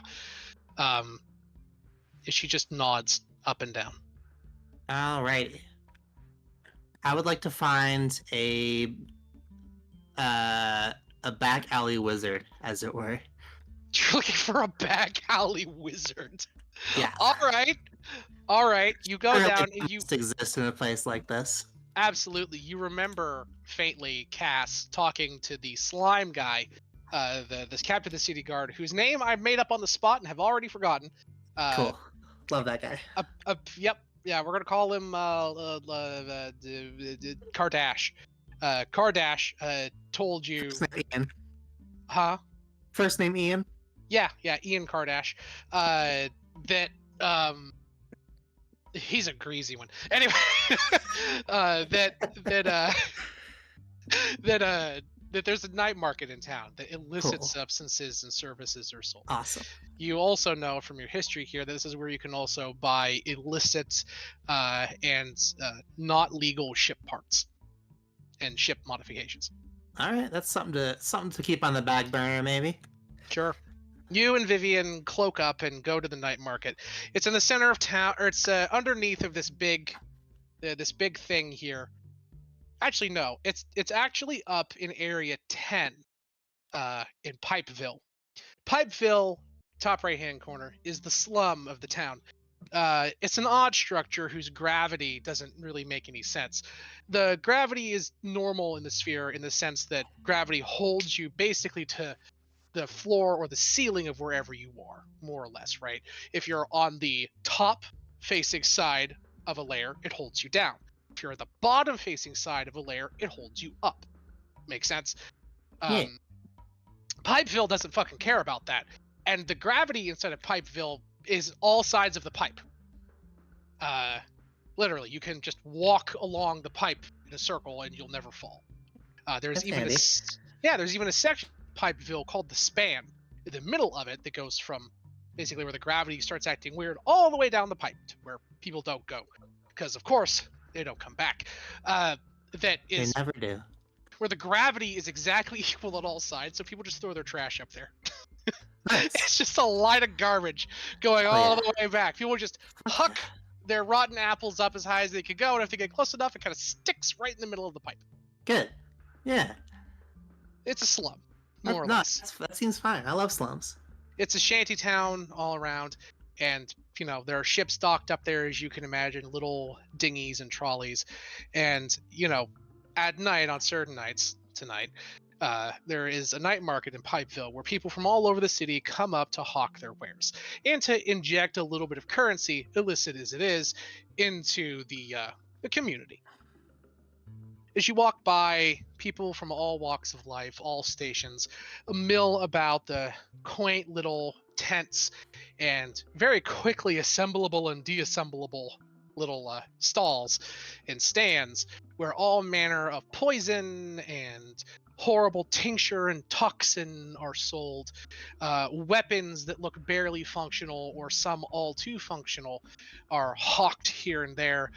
Writhing maggots with human faces, souls of the damned sold by night hags, right alongside love potions, horribly brewed and quite illegal. This place is foul, and whatever you could want at a price you may not be willing to pay is sold here. I'm looking for a magic man. For a magic Hey, man. I'm Razzmatazz. I'm a magic man. I can show you how to make balloons animals. As for You sure, come- for sure. You come to a street corner, and lo and behold, there is a scraggly wizard. His robe is pockmarked and filled with holes. You can see he's wearing nothing under it but a pair of very dirty and stained, like, tighty-whities. Like, straight up, Fuck yeah. This guy's like, perfect. white underwear. Oh my He's god. skinny as a rail. His beard looks like straw. Oh. That's rotted straw. It's got green flecks in it. He's got one eye, and he has a prototypical pointy hat, but it looks like he uses it to busk in, so it's wrinkled and tilted and really bad. His staff is just a really long lead pipe. He's a utilitarian. He says, come on up, I'm Razzmatazz. I got the magic that'll make you see good things, brother. He points to you. You want to see good things, miss? No. No. And Neon sits down directly in front of him, stares him right in the fucking eyeball. Modify memory. Yes or no? Looks at you. Maybe, sister. But I ain't got the slots for it. But I got a way you can do it. If you're willing to pay the price and take a risk on a Razzmatazz. His eyes are bugging. Alright, what's your fucking price? He nods. Make and it good. I'm smiles. here. He kind of like rubs his hands together and says, I need you to He thinks about it. Actually, I never get this far. Let me think. I Thinks never about get it. this far. The says, piss-stained "Actually- underwear throws people off. Actually, quite Razzmatazz, honestly, we want for thinking ahead. I am very much in need of capital. He kind of laughs.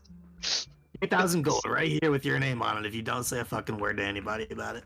I'm actually gonna wait a second because there are prices for spells to be cast on you. I don't know any of them. I'm just throwing out a number One- here. one- It's a lot second. of money.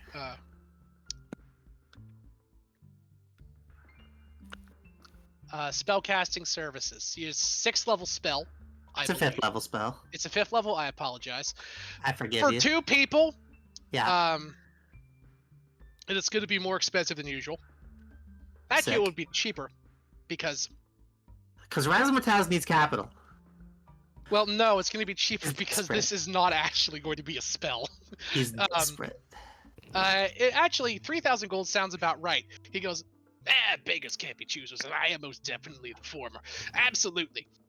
3,000 gold is an adequate sum. Alright. IRL, it's 4,000 gold for 2 5th level spells. So 3,000 is actually just about where it would really be. Hey, it works for me.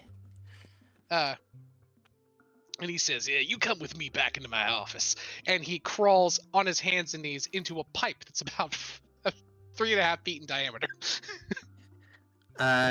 Neon holds out a hesitant hand towards Vivian. She takes it. She also looks hesitant is a word. She looks concerned. As you guys move towards the pipe, there's the sound of sloshing, and a wet plat as something forces its way through the pipe. I kick it out of the way. I don't give a shit. It's a wad of what's called sewer fat. In real life, IRL, sewers are filled with these big icebergs of grease, essentially. Human waste has a certain amount of fat and oil in it. So true. And no, really. And in real life, it doesn't get broken down. And when it goes into the sewer, it clogs together, solidifies like old fat on like a steak, and turns into these icebergs. That's what you just kicked aside. It smells like the literal worst thing you have ever experienced. Last chance to turn back. Thank you, Sam. I tried. Infotainment, baby. I can't. I don't know about you. I can't with this. But here's your last chance.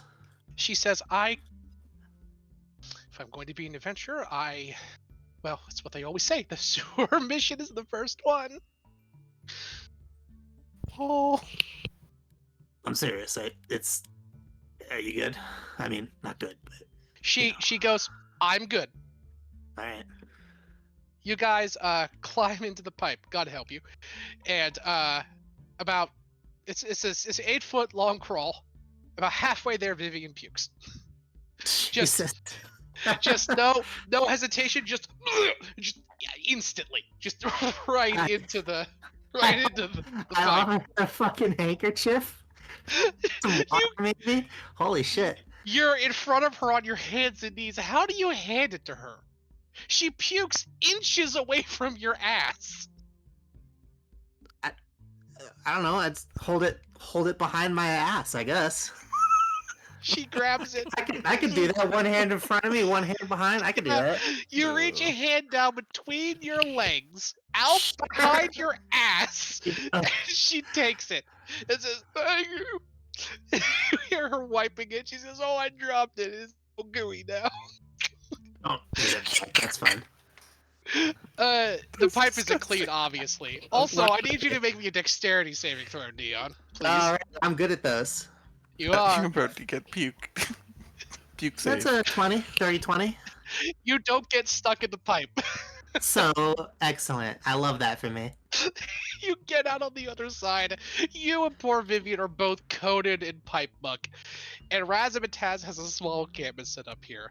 It's literally a big tent similar to a teepee or a similar triangular tent, right? You know, with the long part on top that kind of it splays out.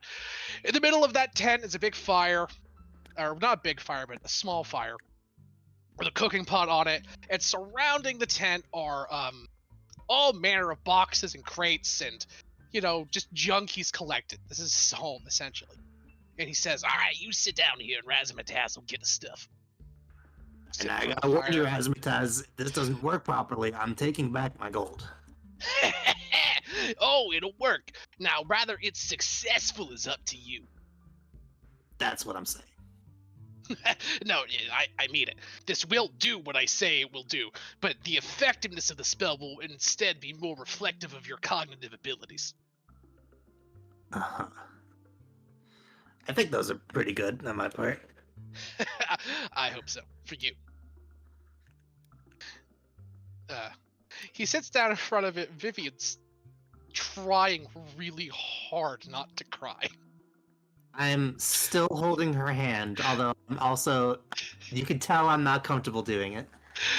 You and her are both covered in pipe slime, filled with nightmares, and she has a string of vomit from her collar down to her pelvis. Hey, man. Listen. It's a time. The outside it's the inside. You know what I mean? Yep. I hope this isn't too real for all y'all listening. Trauma is not pretty. No, hey, listen. Yay. I thought I put a lot of thought into how is Neon going to respond to this, and I couldn't come up with anything besides she would get it out. And I am doing this from a perspective of Vivian is a mild-mannered, highly intelligent, sheltered, important word here, sheltered researcher. Yeah. She's never climbed through a pipe before. It's filled with dookie. It's not fun. She got some on her hair and she had to roll to puke and she rolled a 4. Hey, listen, been there. Yep. You know, it happens. The crazy thing is you trust this crazy wizard that's getting you to slog your way through a pipe full of I do not listen. shit fat. Desperate. There's a difference. And, I'm dearly and hoping. you won't go to the person that literally threw themselves off a cliff for you. Neon, does this party to know that she is doing this. She is ashamed of it. Yeah, this is a shame thing, not a. In real life, drug addicts can go to friends or family members. And this is just an allegory for this, right? Like shame is seeking a back alley solution for it. Real life drug addicts don't go to their friends and family for their emotional issues because they're ashamed in some cases, and they go and self-medicate through unhealthy and dangerous means, right? Basically, sure. Yeah. Yeah. So this entirely makes sense. As you're taking poor Vivian along for the ride. I asked her out. You did, and she's here. Because, and I'm gonna say this, she trusts you. All right. Neon is not a trustworthy place right now. Hell yeah. Roleplay matters, folks, in the direction of the story. So, Razzmatazz sits down.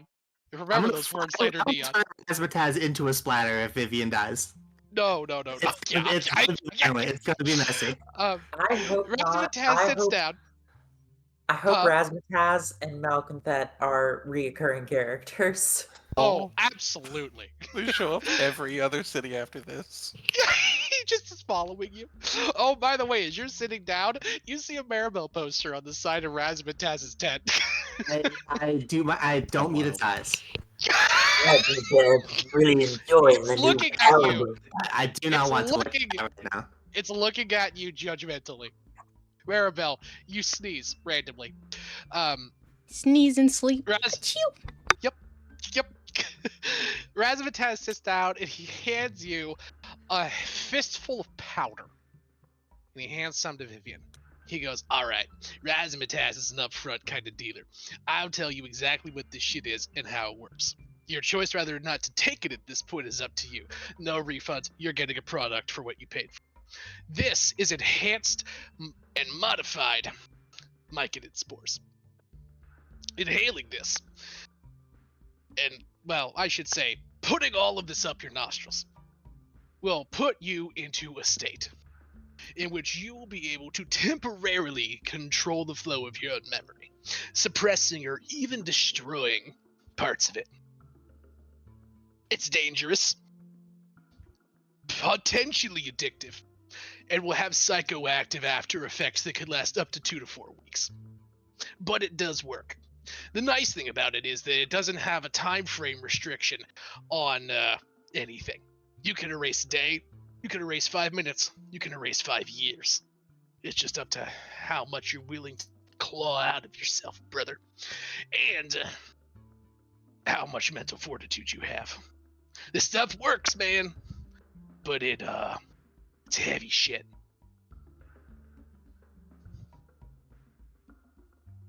Alright.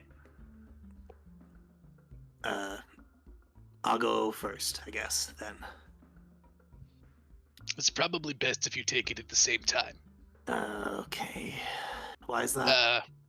Because you don't want her getting cold feet if she really wants it.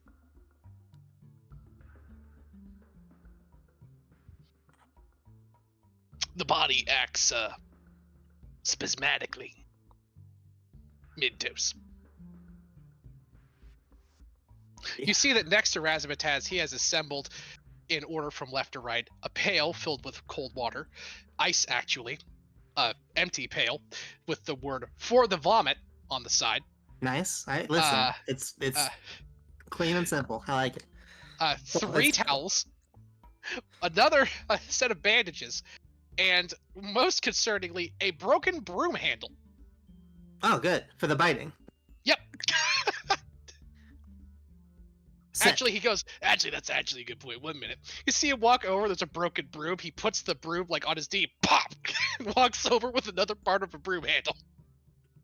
I appreciate that he didn't have the second half of the first broom handle. He had to break a new one. I aim for verisimilitude.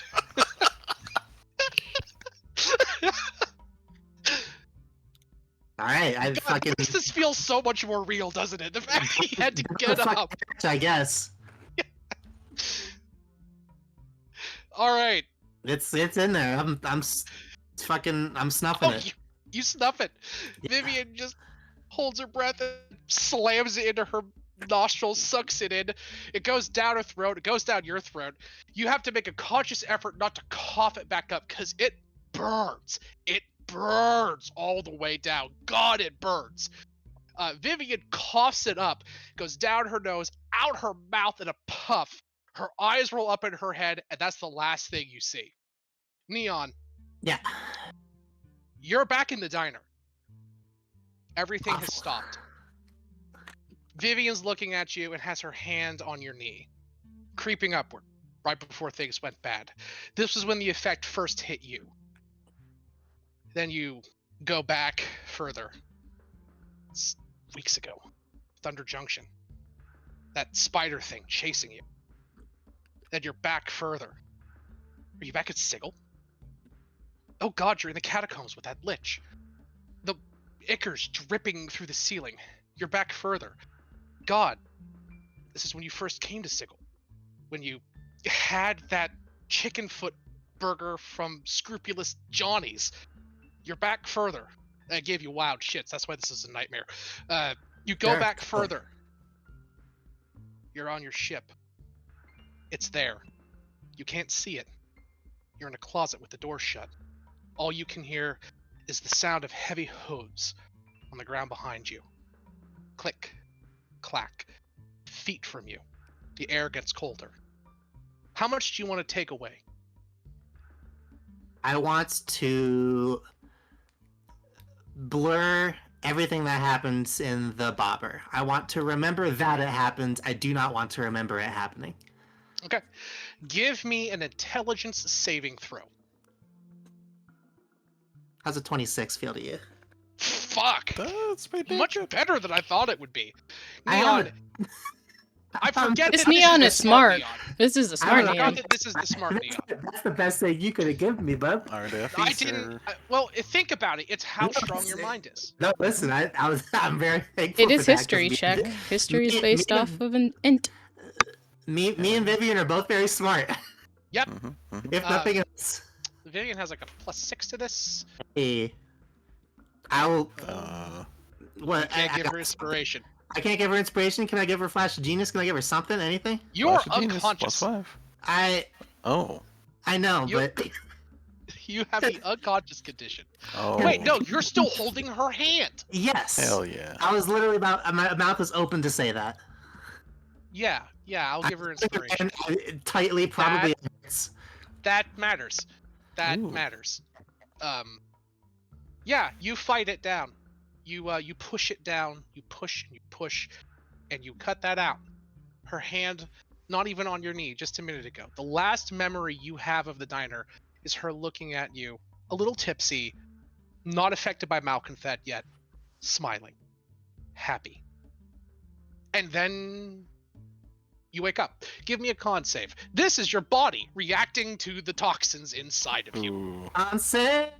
Well, you're That's an 24 alchemist bits. still. That's much better. That's not great for Vivian.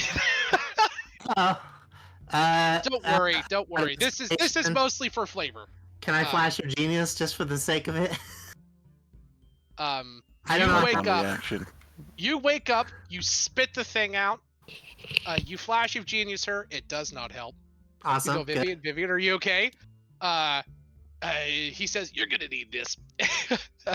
Fucking, what the fuck is his name? Evie Razzmatazz? Razzmatazz. He takes his foot and straight up flicks with the tip of his foot the fucking broom handle out of her mouth, and then just holds up the bucket in front of her. Projectile vomit. Hits that bucket for a solid 1 Mississippi, 2 Mississippi, continuously. I put my Razzmatazz, got a little bit of Colgate in the back if you want to brush. Yeah, straight up. I rub her back, and I can do that, and that's awesome. You grab some of the Coldgate. It's a little picture of a frost nice. giant holding up its hand to stop you. Appreciate Yeah, and you bring it up. Vivian is still puking into the bucket. Razzmatazz hands her a cold washcloth, and she's wiping her face. He goes, "The cold water really helps." He says, "There's some canteens over there," and he grabs them and he sticks the canteens in the bucket with the ice.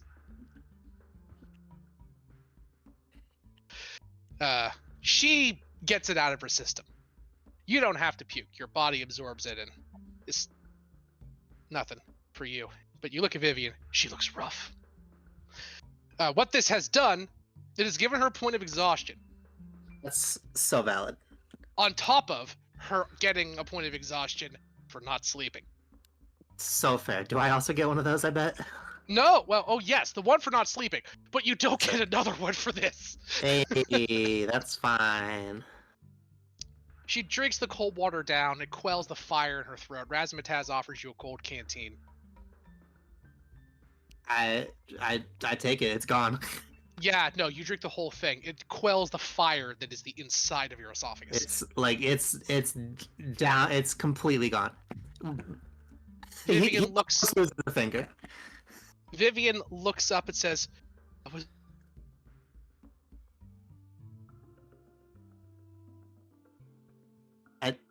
I think you got out there, Sam. Sam?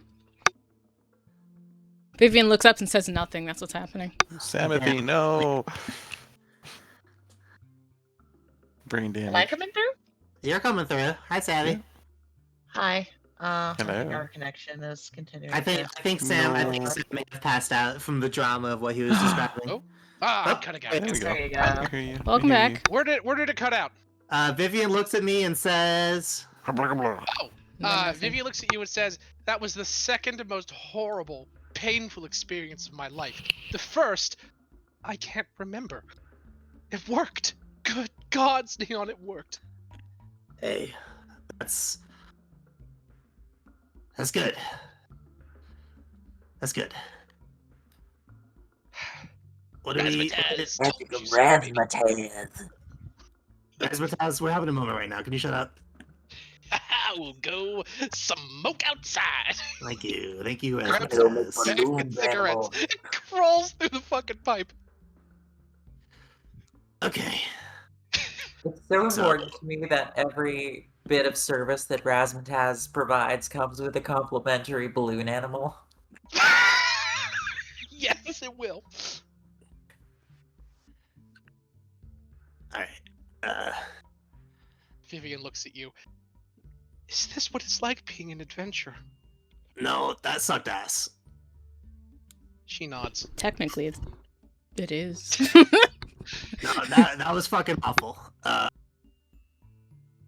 Yeah, one of those is plenty for me. What do you? How about we go get what little sleep we can now, hey?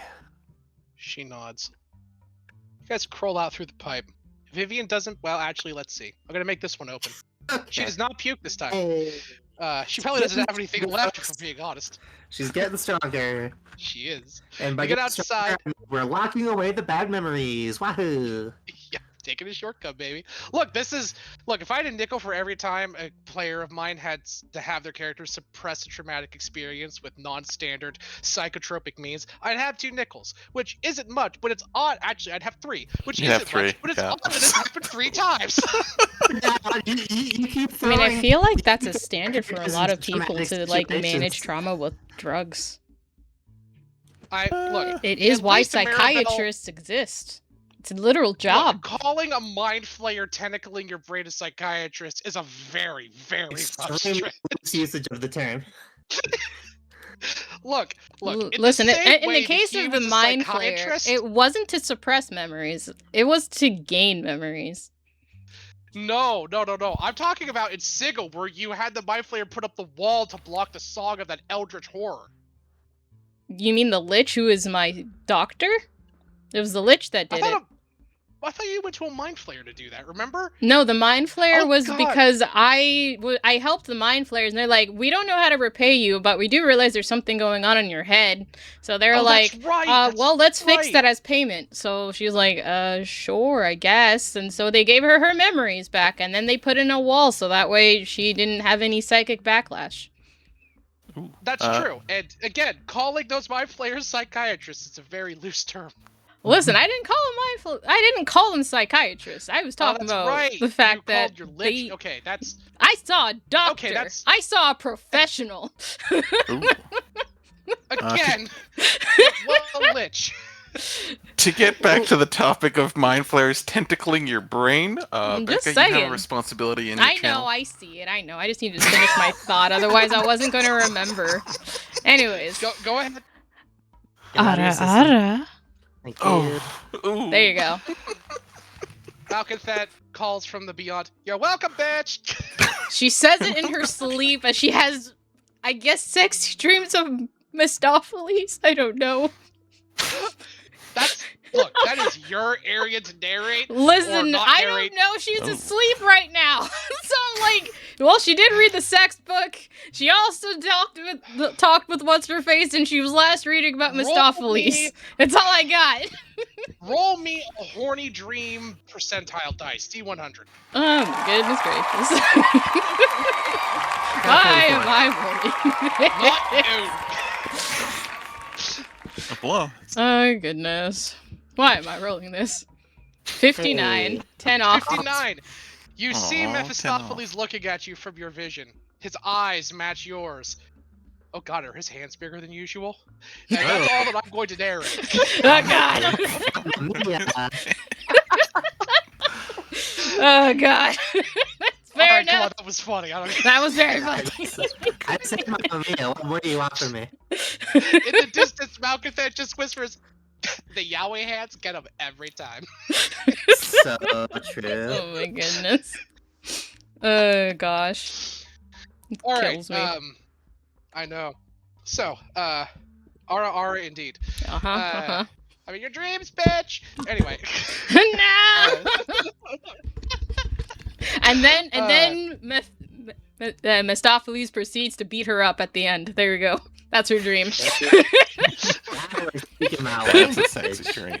Yeah, Mephistopheles just looks at you with his really weirdly big hands. He starts fucking Hulk smashing Malkathet into the ground. Exactly. It's just like, yes. And fucking, Malkathet is, ow, bitch, why are you dreaming about this?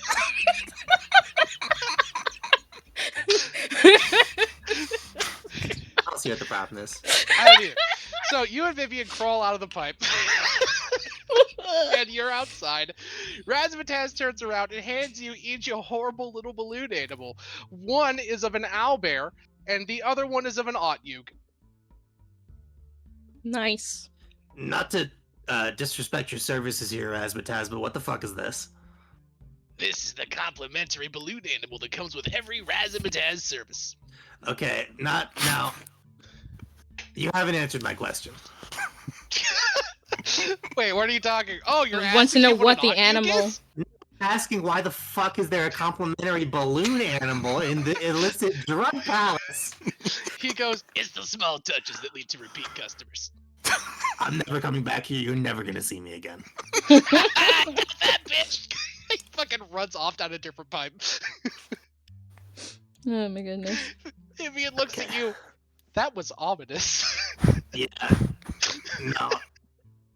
It's too fucking late for me to worry about that right now. I will never see you again. I doubt that, bitch. That really Doubt that. Damn. concerning. I'm suddenly feeling actually capable of getting some sleep. Yeah. Razzmatazz pokes his head down the pipe, maybe 60 feet away. I also have several very illicit sleeping medication if you would like to buy some. Alright, hey, it sounds like it's time for us to go. Thanks a lot, Razzmatazz. You get 2 more balloon animals.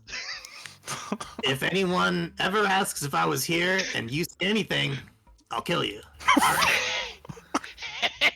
How the women have tried. And he fucking skitters skitters. Full-on skitters down the pipe. I'm gonna be honest with you, I don't know what Razzmatazz is, but human isn't it. For sure. He's the world's shittiest satyr, I think is what he is. Actually awesome. Listen, what if he is a man, but he's just glued dog fur all? Now this is. He is a human. He has hooves. He is a human. Don't worry about it. He's just a mutant. Oh, God, that's horrible. Anyway, you guys leave. Yes. Do you bring your balloon animal with you? Vivian is. I am filled with disdain for anything that reminds me that I had to do this. The balloon animal is going in the trash. You just gotta let the balloon animal go.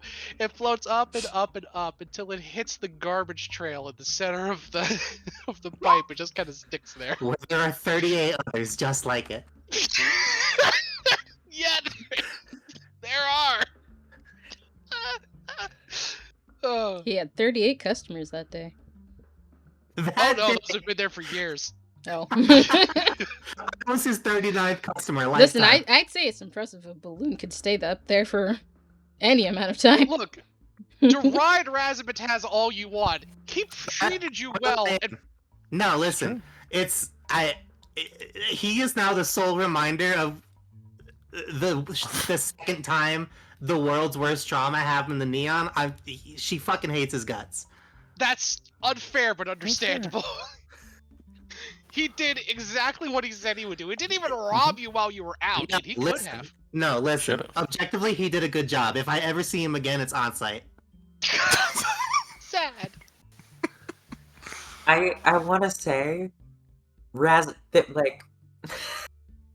I kind of came up with the voice for Razzmatazz just playing with voices in the car, and That's I good. just had Liked it. the line, "Hey everybody, my name's Razzmatazz. I'm gonna show you how to make balloons, animals." Look, this is a kangaroo. It's a balloon. I unironically love it. Mm-hmm. It reminds me of a birthday that I had, and this is a true fucking I'm story. so upset that you've said this. It reminds me of a birthday I had. I believe I was 14 at Universal Studios with my mom.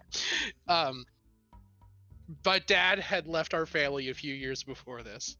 And this is how we're probably going to end the session, everybody, so buckle the fuck up. Oh, fair enough. Real life I get to Razzmatazz, finish right? grabbing It's got- that stupid red-ass worm. And we were at I think it was like a Dave & Buster's or some shit. You know, it probably wasn't like a Dave & Buster's, but it was like one of those. You know, it had an arcade and it had like a shitty bar.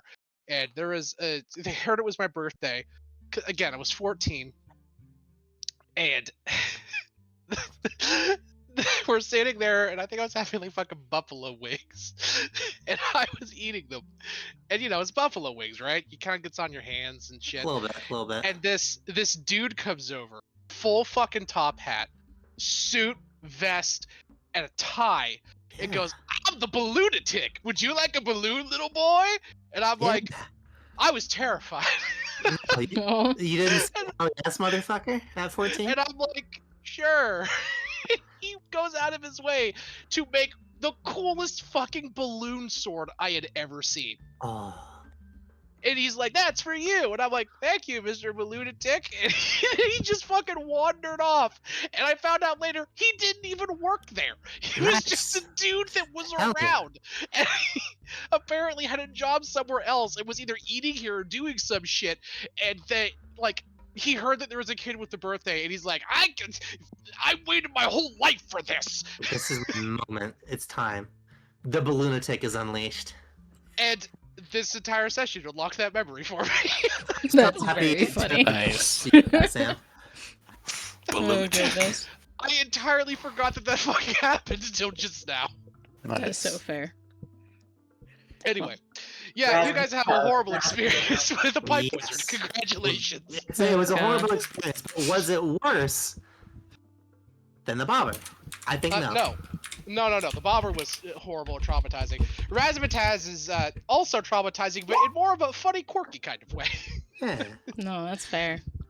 He's All like right. the kind of trauma that like you kind If of it's laugh okay about. though, Sam, there's 2 things I would like to do before we end. Just because Absolutely. I don't know if you need time to plan it or not. Because Sure. there's 2 things I want to do.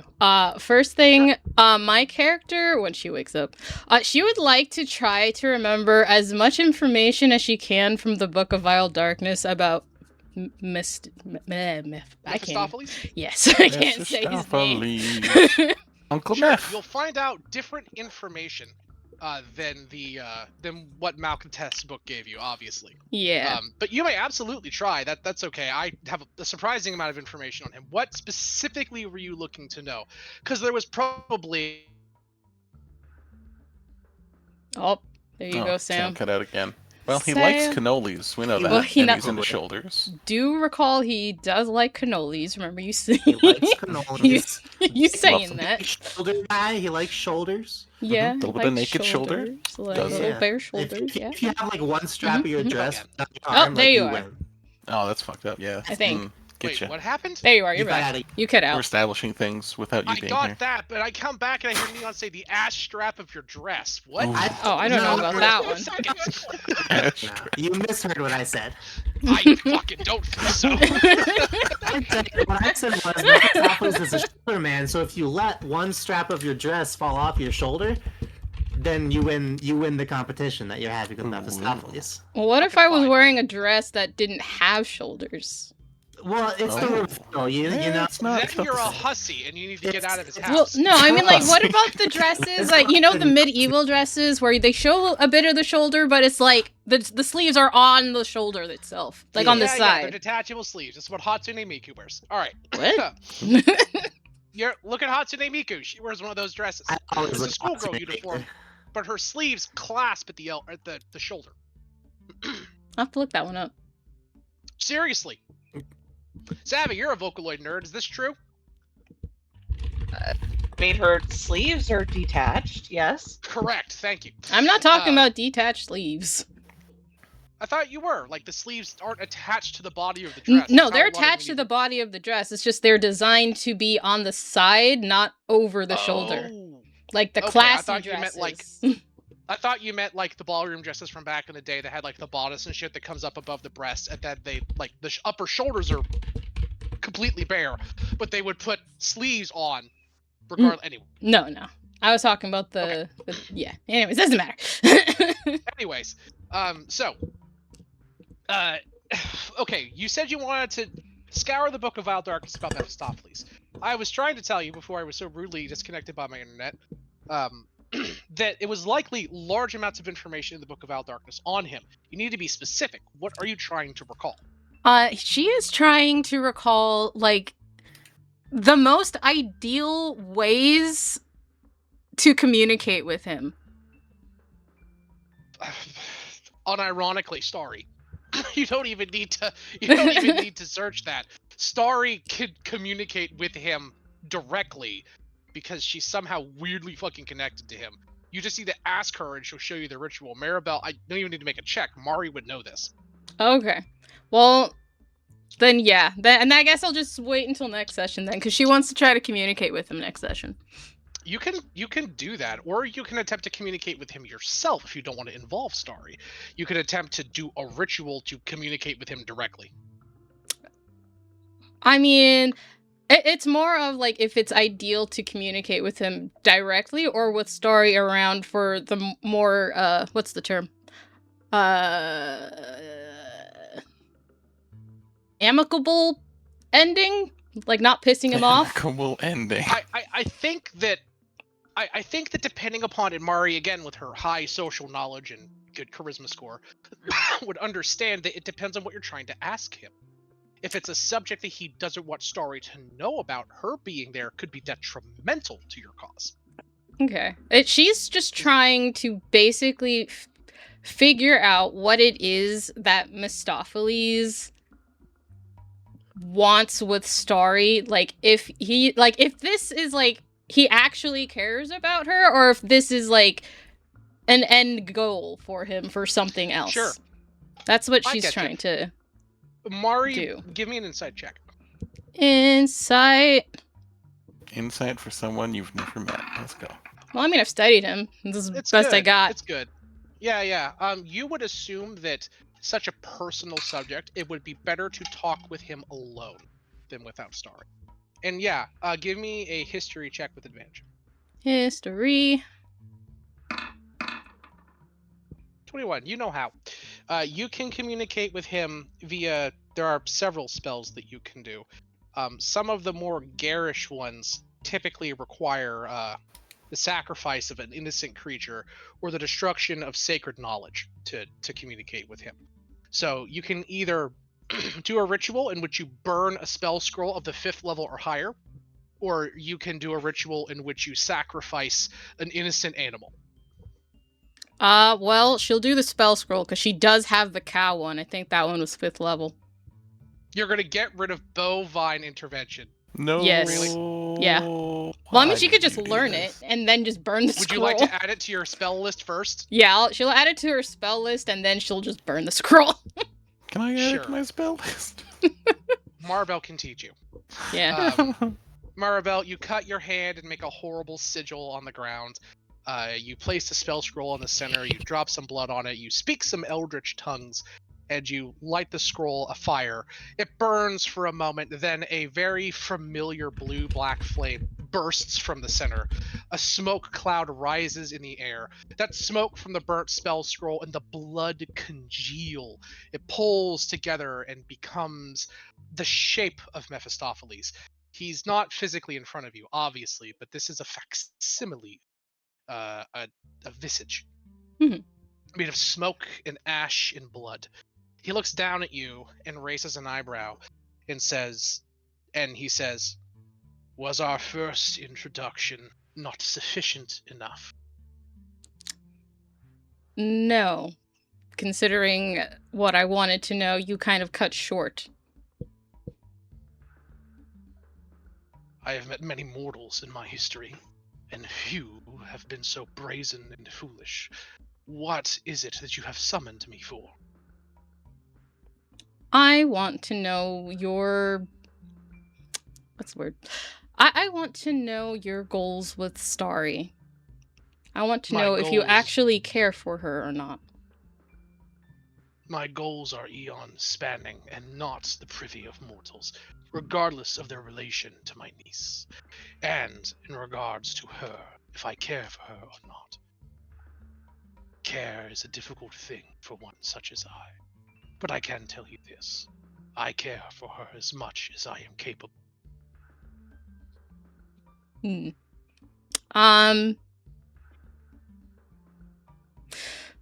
What does care look like to you then, based off what you're capable of? He looks at you and tilts his head to the side. You still breathe, for one. Indeed. But I care for her, and I'm very protective of her, and I want to make sure she is okay. He nods. That was a hard fucking lie. Did you know it, Emil? He tilts his head to the other side and says, "I have seen as much, and that is plainly evident. I do not doubt your genuine care and concern for my niece. For that, I suppose I owe you some degree of thanks. Although," he takes a step towards you, but you note that he does not move past where the initial circle of blood was. Mhm. "I have seen all which you have done with and to her. You show care strangely, even for one of my kind." That is very fair. But I just And want your to make back sure. kind of aches as he says that. Yeah. And she's gonna say, I can't say that I am the most perfect, and I have things to make up for. But I want to make sure that she is okay with you, because I don't want to find her in a bad position because of some unknown contract or something else. I have no active contracts with my niece. Even if I did, they would not be of one that would concern the spiritual nature. Her soul is for different places and purposes, not in my purview. I am forbidden from such things. Can I insight? Because like I know he can lie, so she wants to insight. You know that he cannot. You have summoned him. Oh, This okay. is a type of contract. He cannot lie to you right now. You know that. Got it. Okay. And you also know devils don't typically lie. In fact, give me a history check with advantage. History. So Mephistopheles is not a name. Not really. It is a title. Mephistopheles is the name or the title given to the current Archduke of Cania. This Mephistopheles is not the same Mephistopheles through history. In fact, Mephistopheles, air quotes, has changed hands or personas many times. And this Mephistopheles, from what the Book of Vile Darkness told you, is an angel, a fallen angel specifically. An angel once from a god of knowledge and wisdom, associated with libraries and sacred texts. You don't know their name, for it was not written in the book, but that is what he was. Oh, is this the angel that Percy rescued from the? In meta, it's seeming like it. Sounds like it. It sounds. My character would have no clue, but it sounded like it. No, character. You're starting to see the strings here. Yeah. I am. And that angel could not lie. Even as a devil, even fallen, it could not lie. And you get the feeling here that Meph doesn't either. Okay. All right. Then in that case, she is going to say, all right, well, then that I can accept. He looks at you and he says, I say this with no cruelty or malice intended, which is an effort, believe me. But it is true. He holds a finger up and touches the end of his space he can be in, the border of the circle. His finger sizzles and a line of smoke trails up as the flesh and blood and ash that he's made from sizzles away. Starry's soul is more of a threat from you than from me. She's gonna pause at that for a second and then say,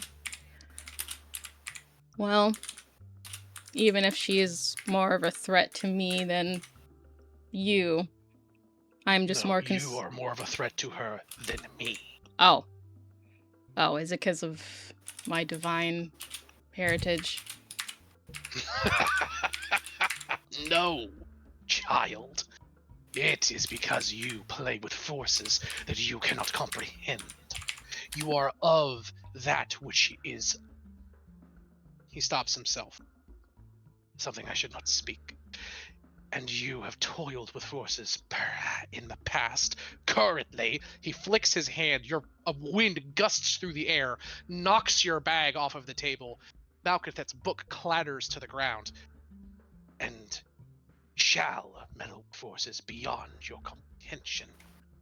Your very dabblings in that around you that you do not know pulls others into realms that you cannot save them from. Think about all the people that die around you all the time, Maribel. It's all your fault. That's not exactly what he's saying. I don't think that's what I'm saying. I'm just teasing her. I mean, you can. I guess you could say that. That's fair. But like, take the guilt. No, it's all you. Not really, considering it happens to everyone. So she's like, yeah, I'm not that special. Dang. Yeah, sorry. She doesn't think she has that much power. Sorry. He looks at you and says, allow me to be more clear. I have researched your condition a great deal. I have concern for my niece, and her current spiritual physical state is intriguing, truly unique. I have scoured the tomes that go back to the furthest reaches of Faerun. I have read accounts from the Yuan-Ti Dawn Age. I have scrolled through the infinite reeds of the Aboleth sovereignty and read their most ancient verses. Never once. Not in all that has been, and I suspect all that ever will be. has been whatever you all are. You are an anomaly. One that has given my niece much, I fear, needed longevity. She dies a lot. She does die a lot. She's gonna like raise her eyebrow, like, yeah, well, she kind of does die quite significantly a lot. Yes, I noticed that. It is not her fault. It is the curse of her heritage, I fear. Out of character, I'm just like, are you sure it's not her fault? Stares at Emil. Anyway, it's continuing. He looks Stares at you Maribel and says, "It is not her fault. Forces beyond her pluck at the strings of her feet." Looks at Emil. Anyways. That is a meta joke. That is. Also. It is. She's like, I'm looking at Emil and he says that. Bombastic side eye to Emil. No, really, he does not. But Maribel, he looks at you and says, "Her lineage is beset by ill fortune. None ever under the banner of the Hawk shall walk this earth in no peace." Did he say whose banner? I didn't quite catch it. None who walk this earth under the banner of the Hawk shall know peace. I'm writing that down because I don't think that she was ever been informed with that, so I'm gonna write that down. No one. This is kind of a play on the Hawkwoods having miserable fucking luck in every campaign that we run. All of the Hawkwoods suffer somehow for some fucking reason. Well, peace. She's gonna note that and then say, by chance. I think is how that goes. She's gonna say, unironically, Emil's characters have all had terrible luck. Yeah, but all of them die. Yeah. Almost all of them. I joke that it's not a Stam campaign until a Hawkwood dies. Yeah, pretty much. Pretty much. Not a prank. Wait. Yeah. Mara's gonna say the Hawk. By chance, does this have something to do with the fact she hates her dad? Yes, she would. I have oft tried to steer her away from the course, as it is misguided, foolish. But children are always full of arrogant impetus and short-sightedness. One day she will see the error of what she has done and know the sacrifices that have protected her so, and she will feel shame and pain for her course. But that is not for me to dictate, but for her to learn. Okay.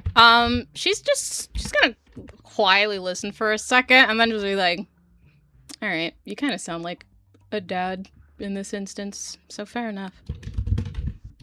He looks at you and says, "I meant what I said earlier.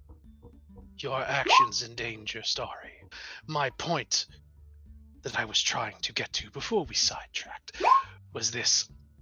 Your immortality is an anomaly, but I do not believe it is one that is infallible.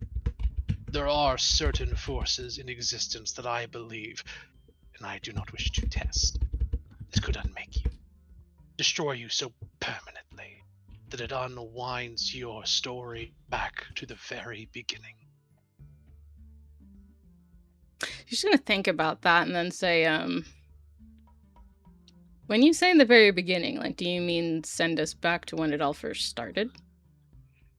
I mean, you are now, and you will not be. There will be no afterlife for you. There will be no heaven, no hell, no second chance. You will be gone. Worse, you will never have been. Think of your story from birth to your wretched death as a string woven into a tapestry. Someone will pluck it out, and you will not be in history anymore. So basically, and this is not me. Out. Yes, your soul will cease to be. You will never go anywhere because you will never have been anywhere. Okay. And this is not a threat. I possess no such power. Oh, I know. I didn't think you were threatening me at all. I am warning you. Because as I said, he steps back into the circle. As much as something such as me can, I care for my niece. And then he turns to ash and is gone. Oh, I was gonna say one more thing, but fair enough. It was for dramatic effect, but well, sure. What do you want to tell him before he disappears? She wanted to say, considering that you are all about knowledge and this topic interests you, and we're kind of trying to also figure it out, would you be interested in any collaboration in figuring out what's going on? Or me looking into things that you can't? He looks at you. And he walks over to the edge of the circle. We'll say this is after he says what he says. Mm-hmm. And he leans down and says, there will come a time when your faith is tested. When you will have to make a choice. A very, very painful one. And I ask this of you. When that happens, you need to trust me. And trust that what I ask of you is in the best interest of Starry. No matter how bleak and painful and cruel it may be. For bleak and cruel and painful it will be.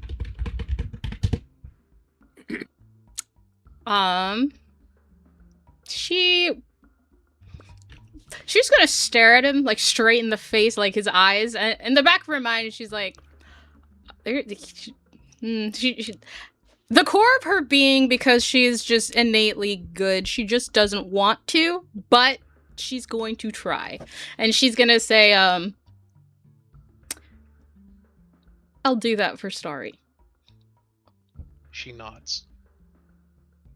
And he leans back and says, I can say no more on this. There are forces that watch and listen, that we would both care to heed. A silent eye has been cast upon you from the start. And even here, in this place of machinery and horrible secrets, it peers in. Watch what you do. Watch what you say. And most of all, watch out for my niece. You could watch out for what? That last part? My niece. Okay. Watch out for my niece. Thank you. She will nod. I will. And he will turn to Ash.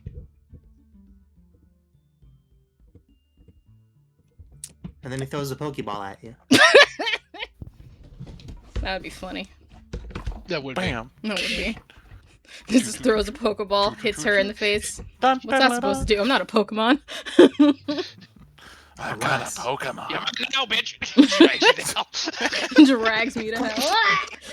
Come on, let's go to Pokemon plane. Wahoo, yippee! Oh Not my if God. I planes Fuck, walk you guys out. could have went to goddamn what's it called? Bloomborough is not the same. Bloomberg. No, but it's as close as you're gonna get. But I want to be a Wooper. Wooper. You could have been a. I would be a Like Chandelier. an axolotl. I want to be a Chandelure. I I like got it. nothing I for am that. a smallest. I also am got nothing for small. that.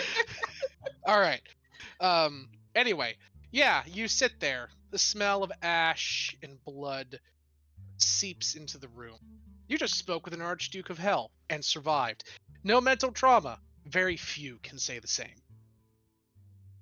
It's starting to become a regular Tuesday for Mari. Regular Tuesday. It's like a regular Takes a Tuesday. drag of cigarette. Connecting with eldritch beings mentally and psychically multiple times, talking with mind flayers that fix her brain, talking with Look, I feel like I roleplayed him deities. really well. You did. fucking- You did. I'm just saying, like, for Feel Mari, free. with the things that she's running into, it's like, yes. It's very Well, funny. Marbell, your door flings open. The rest of the party walks in. They're going slug hunting. Get in, loser. Oh Okay. shit, this is gonna become a whole adventure? It won't. It's gonna be fun. You guys need some fluff. Okay. It will be a whole adventure, but it will be a non-combat adventure. Yay. Okay. I promise. Fair enough. I mean, I like combat. I got nothing against combat. It will be pseudo combat. Look, Okay. the slug is big. It's the size of a goddamn minivan, and it's stupid and easily distracted. You're going to have to fucking kite this thing from one part of the city to another and keep Oh it from my destroying God. everything around it. And you can't hurt it. Because it's Jeffrey, or whatever the fuck his name is. Lester, that's it. It's Lester. And you gotta both A, keep Lester safe, and B, keep things safe from Lester. Oh, that's fair. That's an unfortunate name to keep things safe. Yes, Damn this it. is my. I'm just gonna fucking rip a skit directly from what's that stupid thing where Chuckles is from? Underwood? Sonic Adventure 2? No, it's the fucking YouTube series. Uprooted. That's it. Very funny and long play series that's on YouTube. You could go watch it. This is my minion, Mr. Piss and Mr. Stachio. And these the other minions I have. This is Mo and this is Lester. Oh God. Okay. Oh yeah. That's one of the same people that do the clown one. Oh Yeah, my yeah. gosh. It's Avantis. Legends of Yeah. Avantis. Legends Yeah, of it's very good. Avantis. Check them out on YouTube. Oh goodness gracious. I don't even know how to react to that. I will, Oh my I goodness. will again mention the skit that this is from. Oh man, Mr. Stachio and Mr. Piss. I wonder which one was the favorite. Yeah, clearly there was a favorite. Dear goodness. What are you doing associating with a man named Mr. Piss? I do not name the goons. Oh my gosh. Dear All right. goodness gracious. Well, with that, the party suits up, packs in their trauma, and begins to set out towards the ventilation system underneath of What trauma? I barely even remember it. exactly underneath of exhaust port. And you notice you're going down there, Neon, hopping next to you, smiling and chipper and with a spring in her step and a fucking assault rifle strapped to her back is Vivian. Shit. Hell yeah. Love that for Fucking her. assault rifle strapped to her back. Are we like freaking She's- killing a snail? Goodness, what's the assault rifle for? Assault rounds. No, it's full of We're variable assaulting. lead. It's for the things in the vents. Fair Oh enough. god Cool. damn it. It's in the vents. Now we're going to Dead Space territory. Rebecca, that campaign is ready whenever y'all fuckers are. I don't know, I we wanna have a play date that. set. That sounds fun. I know, I'm waiting. Was this Anyway. about Dead Space? Don't Dead worry about it. Space. Okay. So good. But yeah, Yeah. no, you guys are heading down to find a snail named Lester. Gotta keep things safe from it. You do. he's a CR12 and he's the size of a fucking minivan. Me too, man. Don't worry about it. God damn. Anyway, this is going to be silly. I Yay. thought this was a great session. This was a very, I don't want to say chill because the subject matter was heavy, but it was a low combat roleplay session. Everybody got to interact a little bit. I hope you guys enjoyed. Yeah. Definitely did. Learned a lot.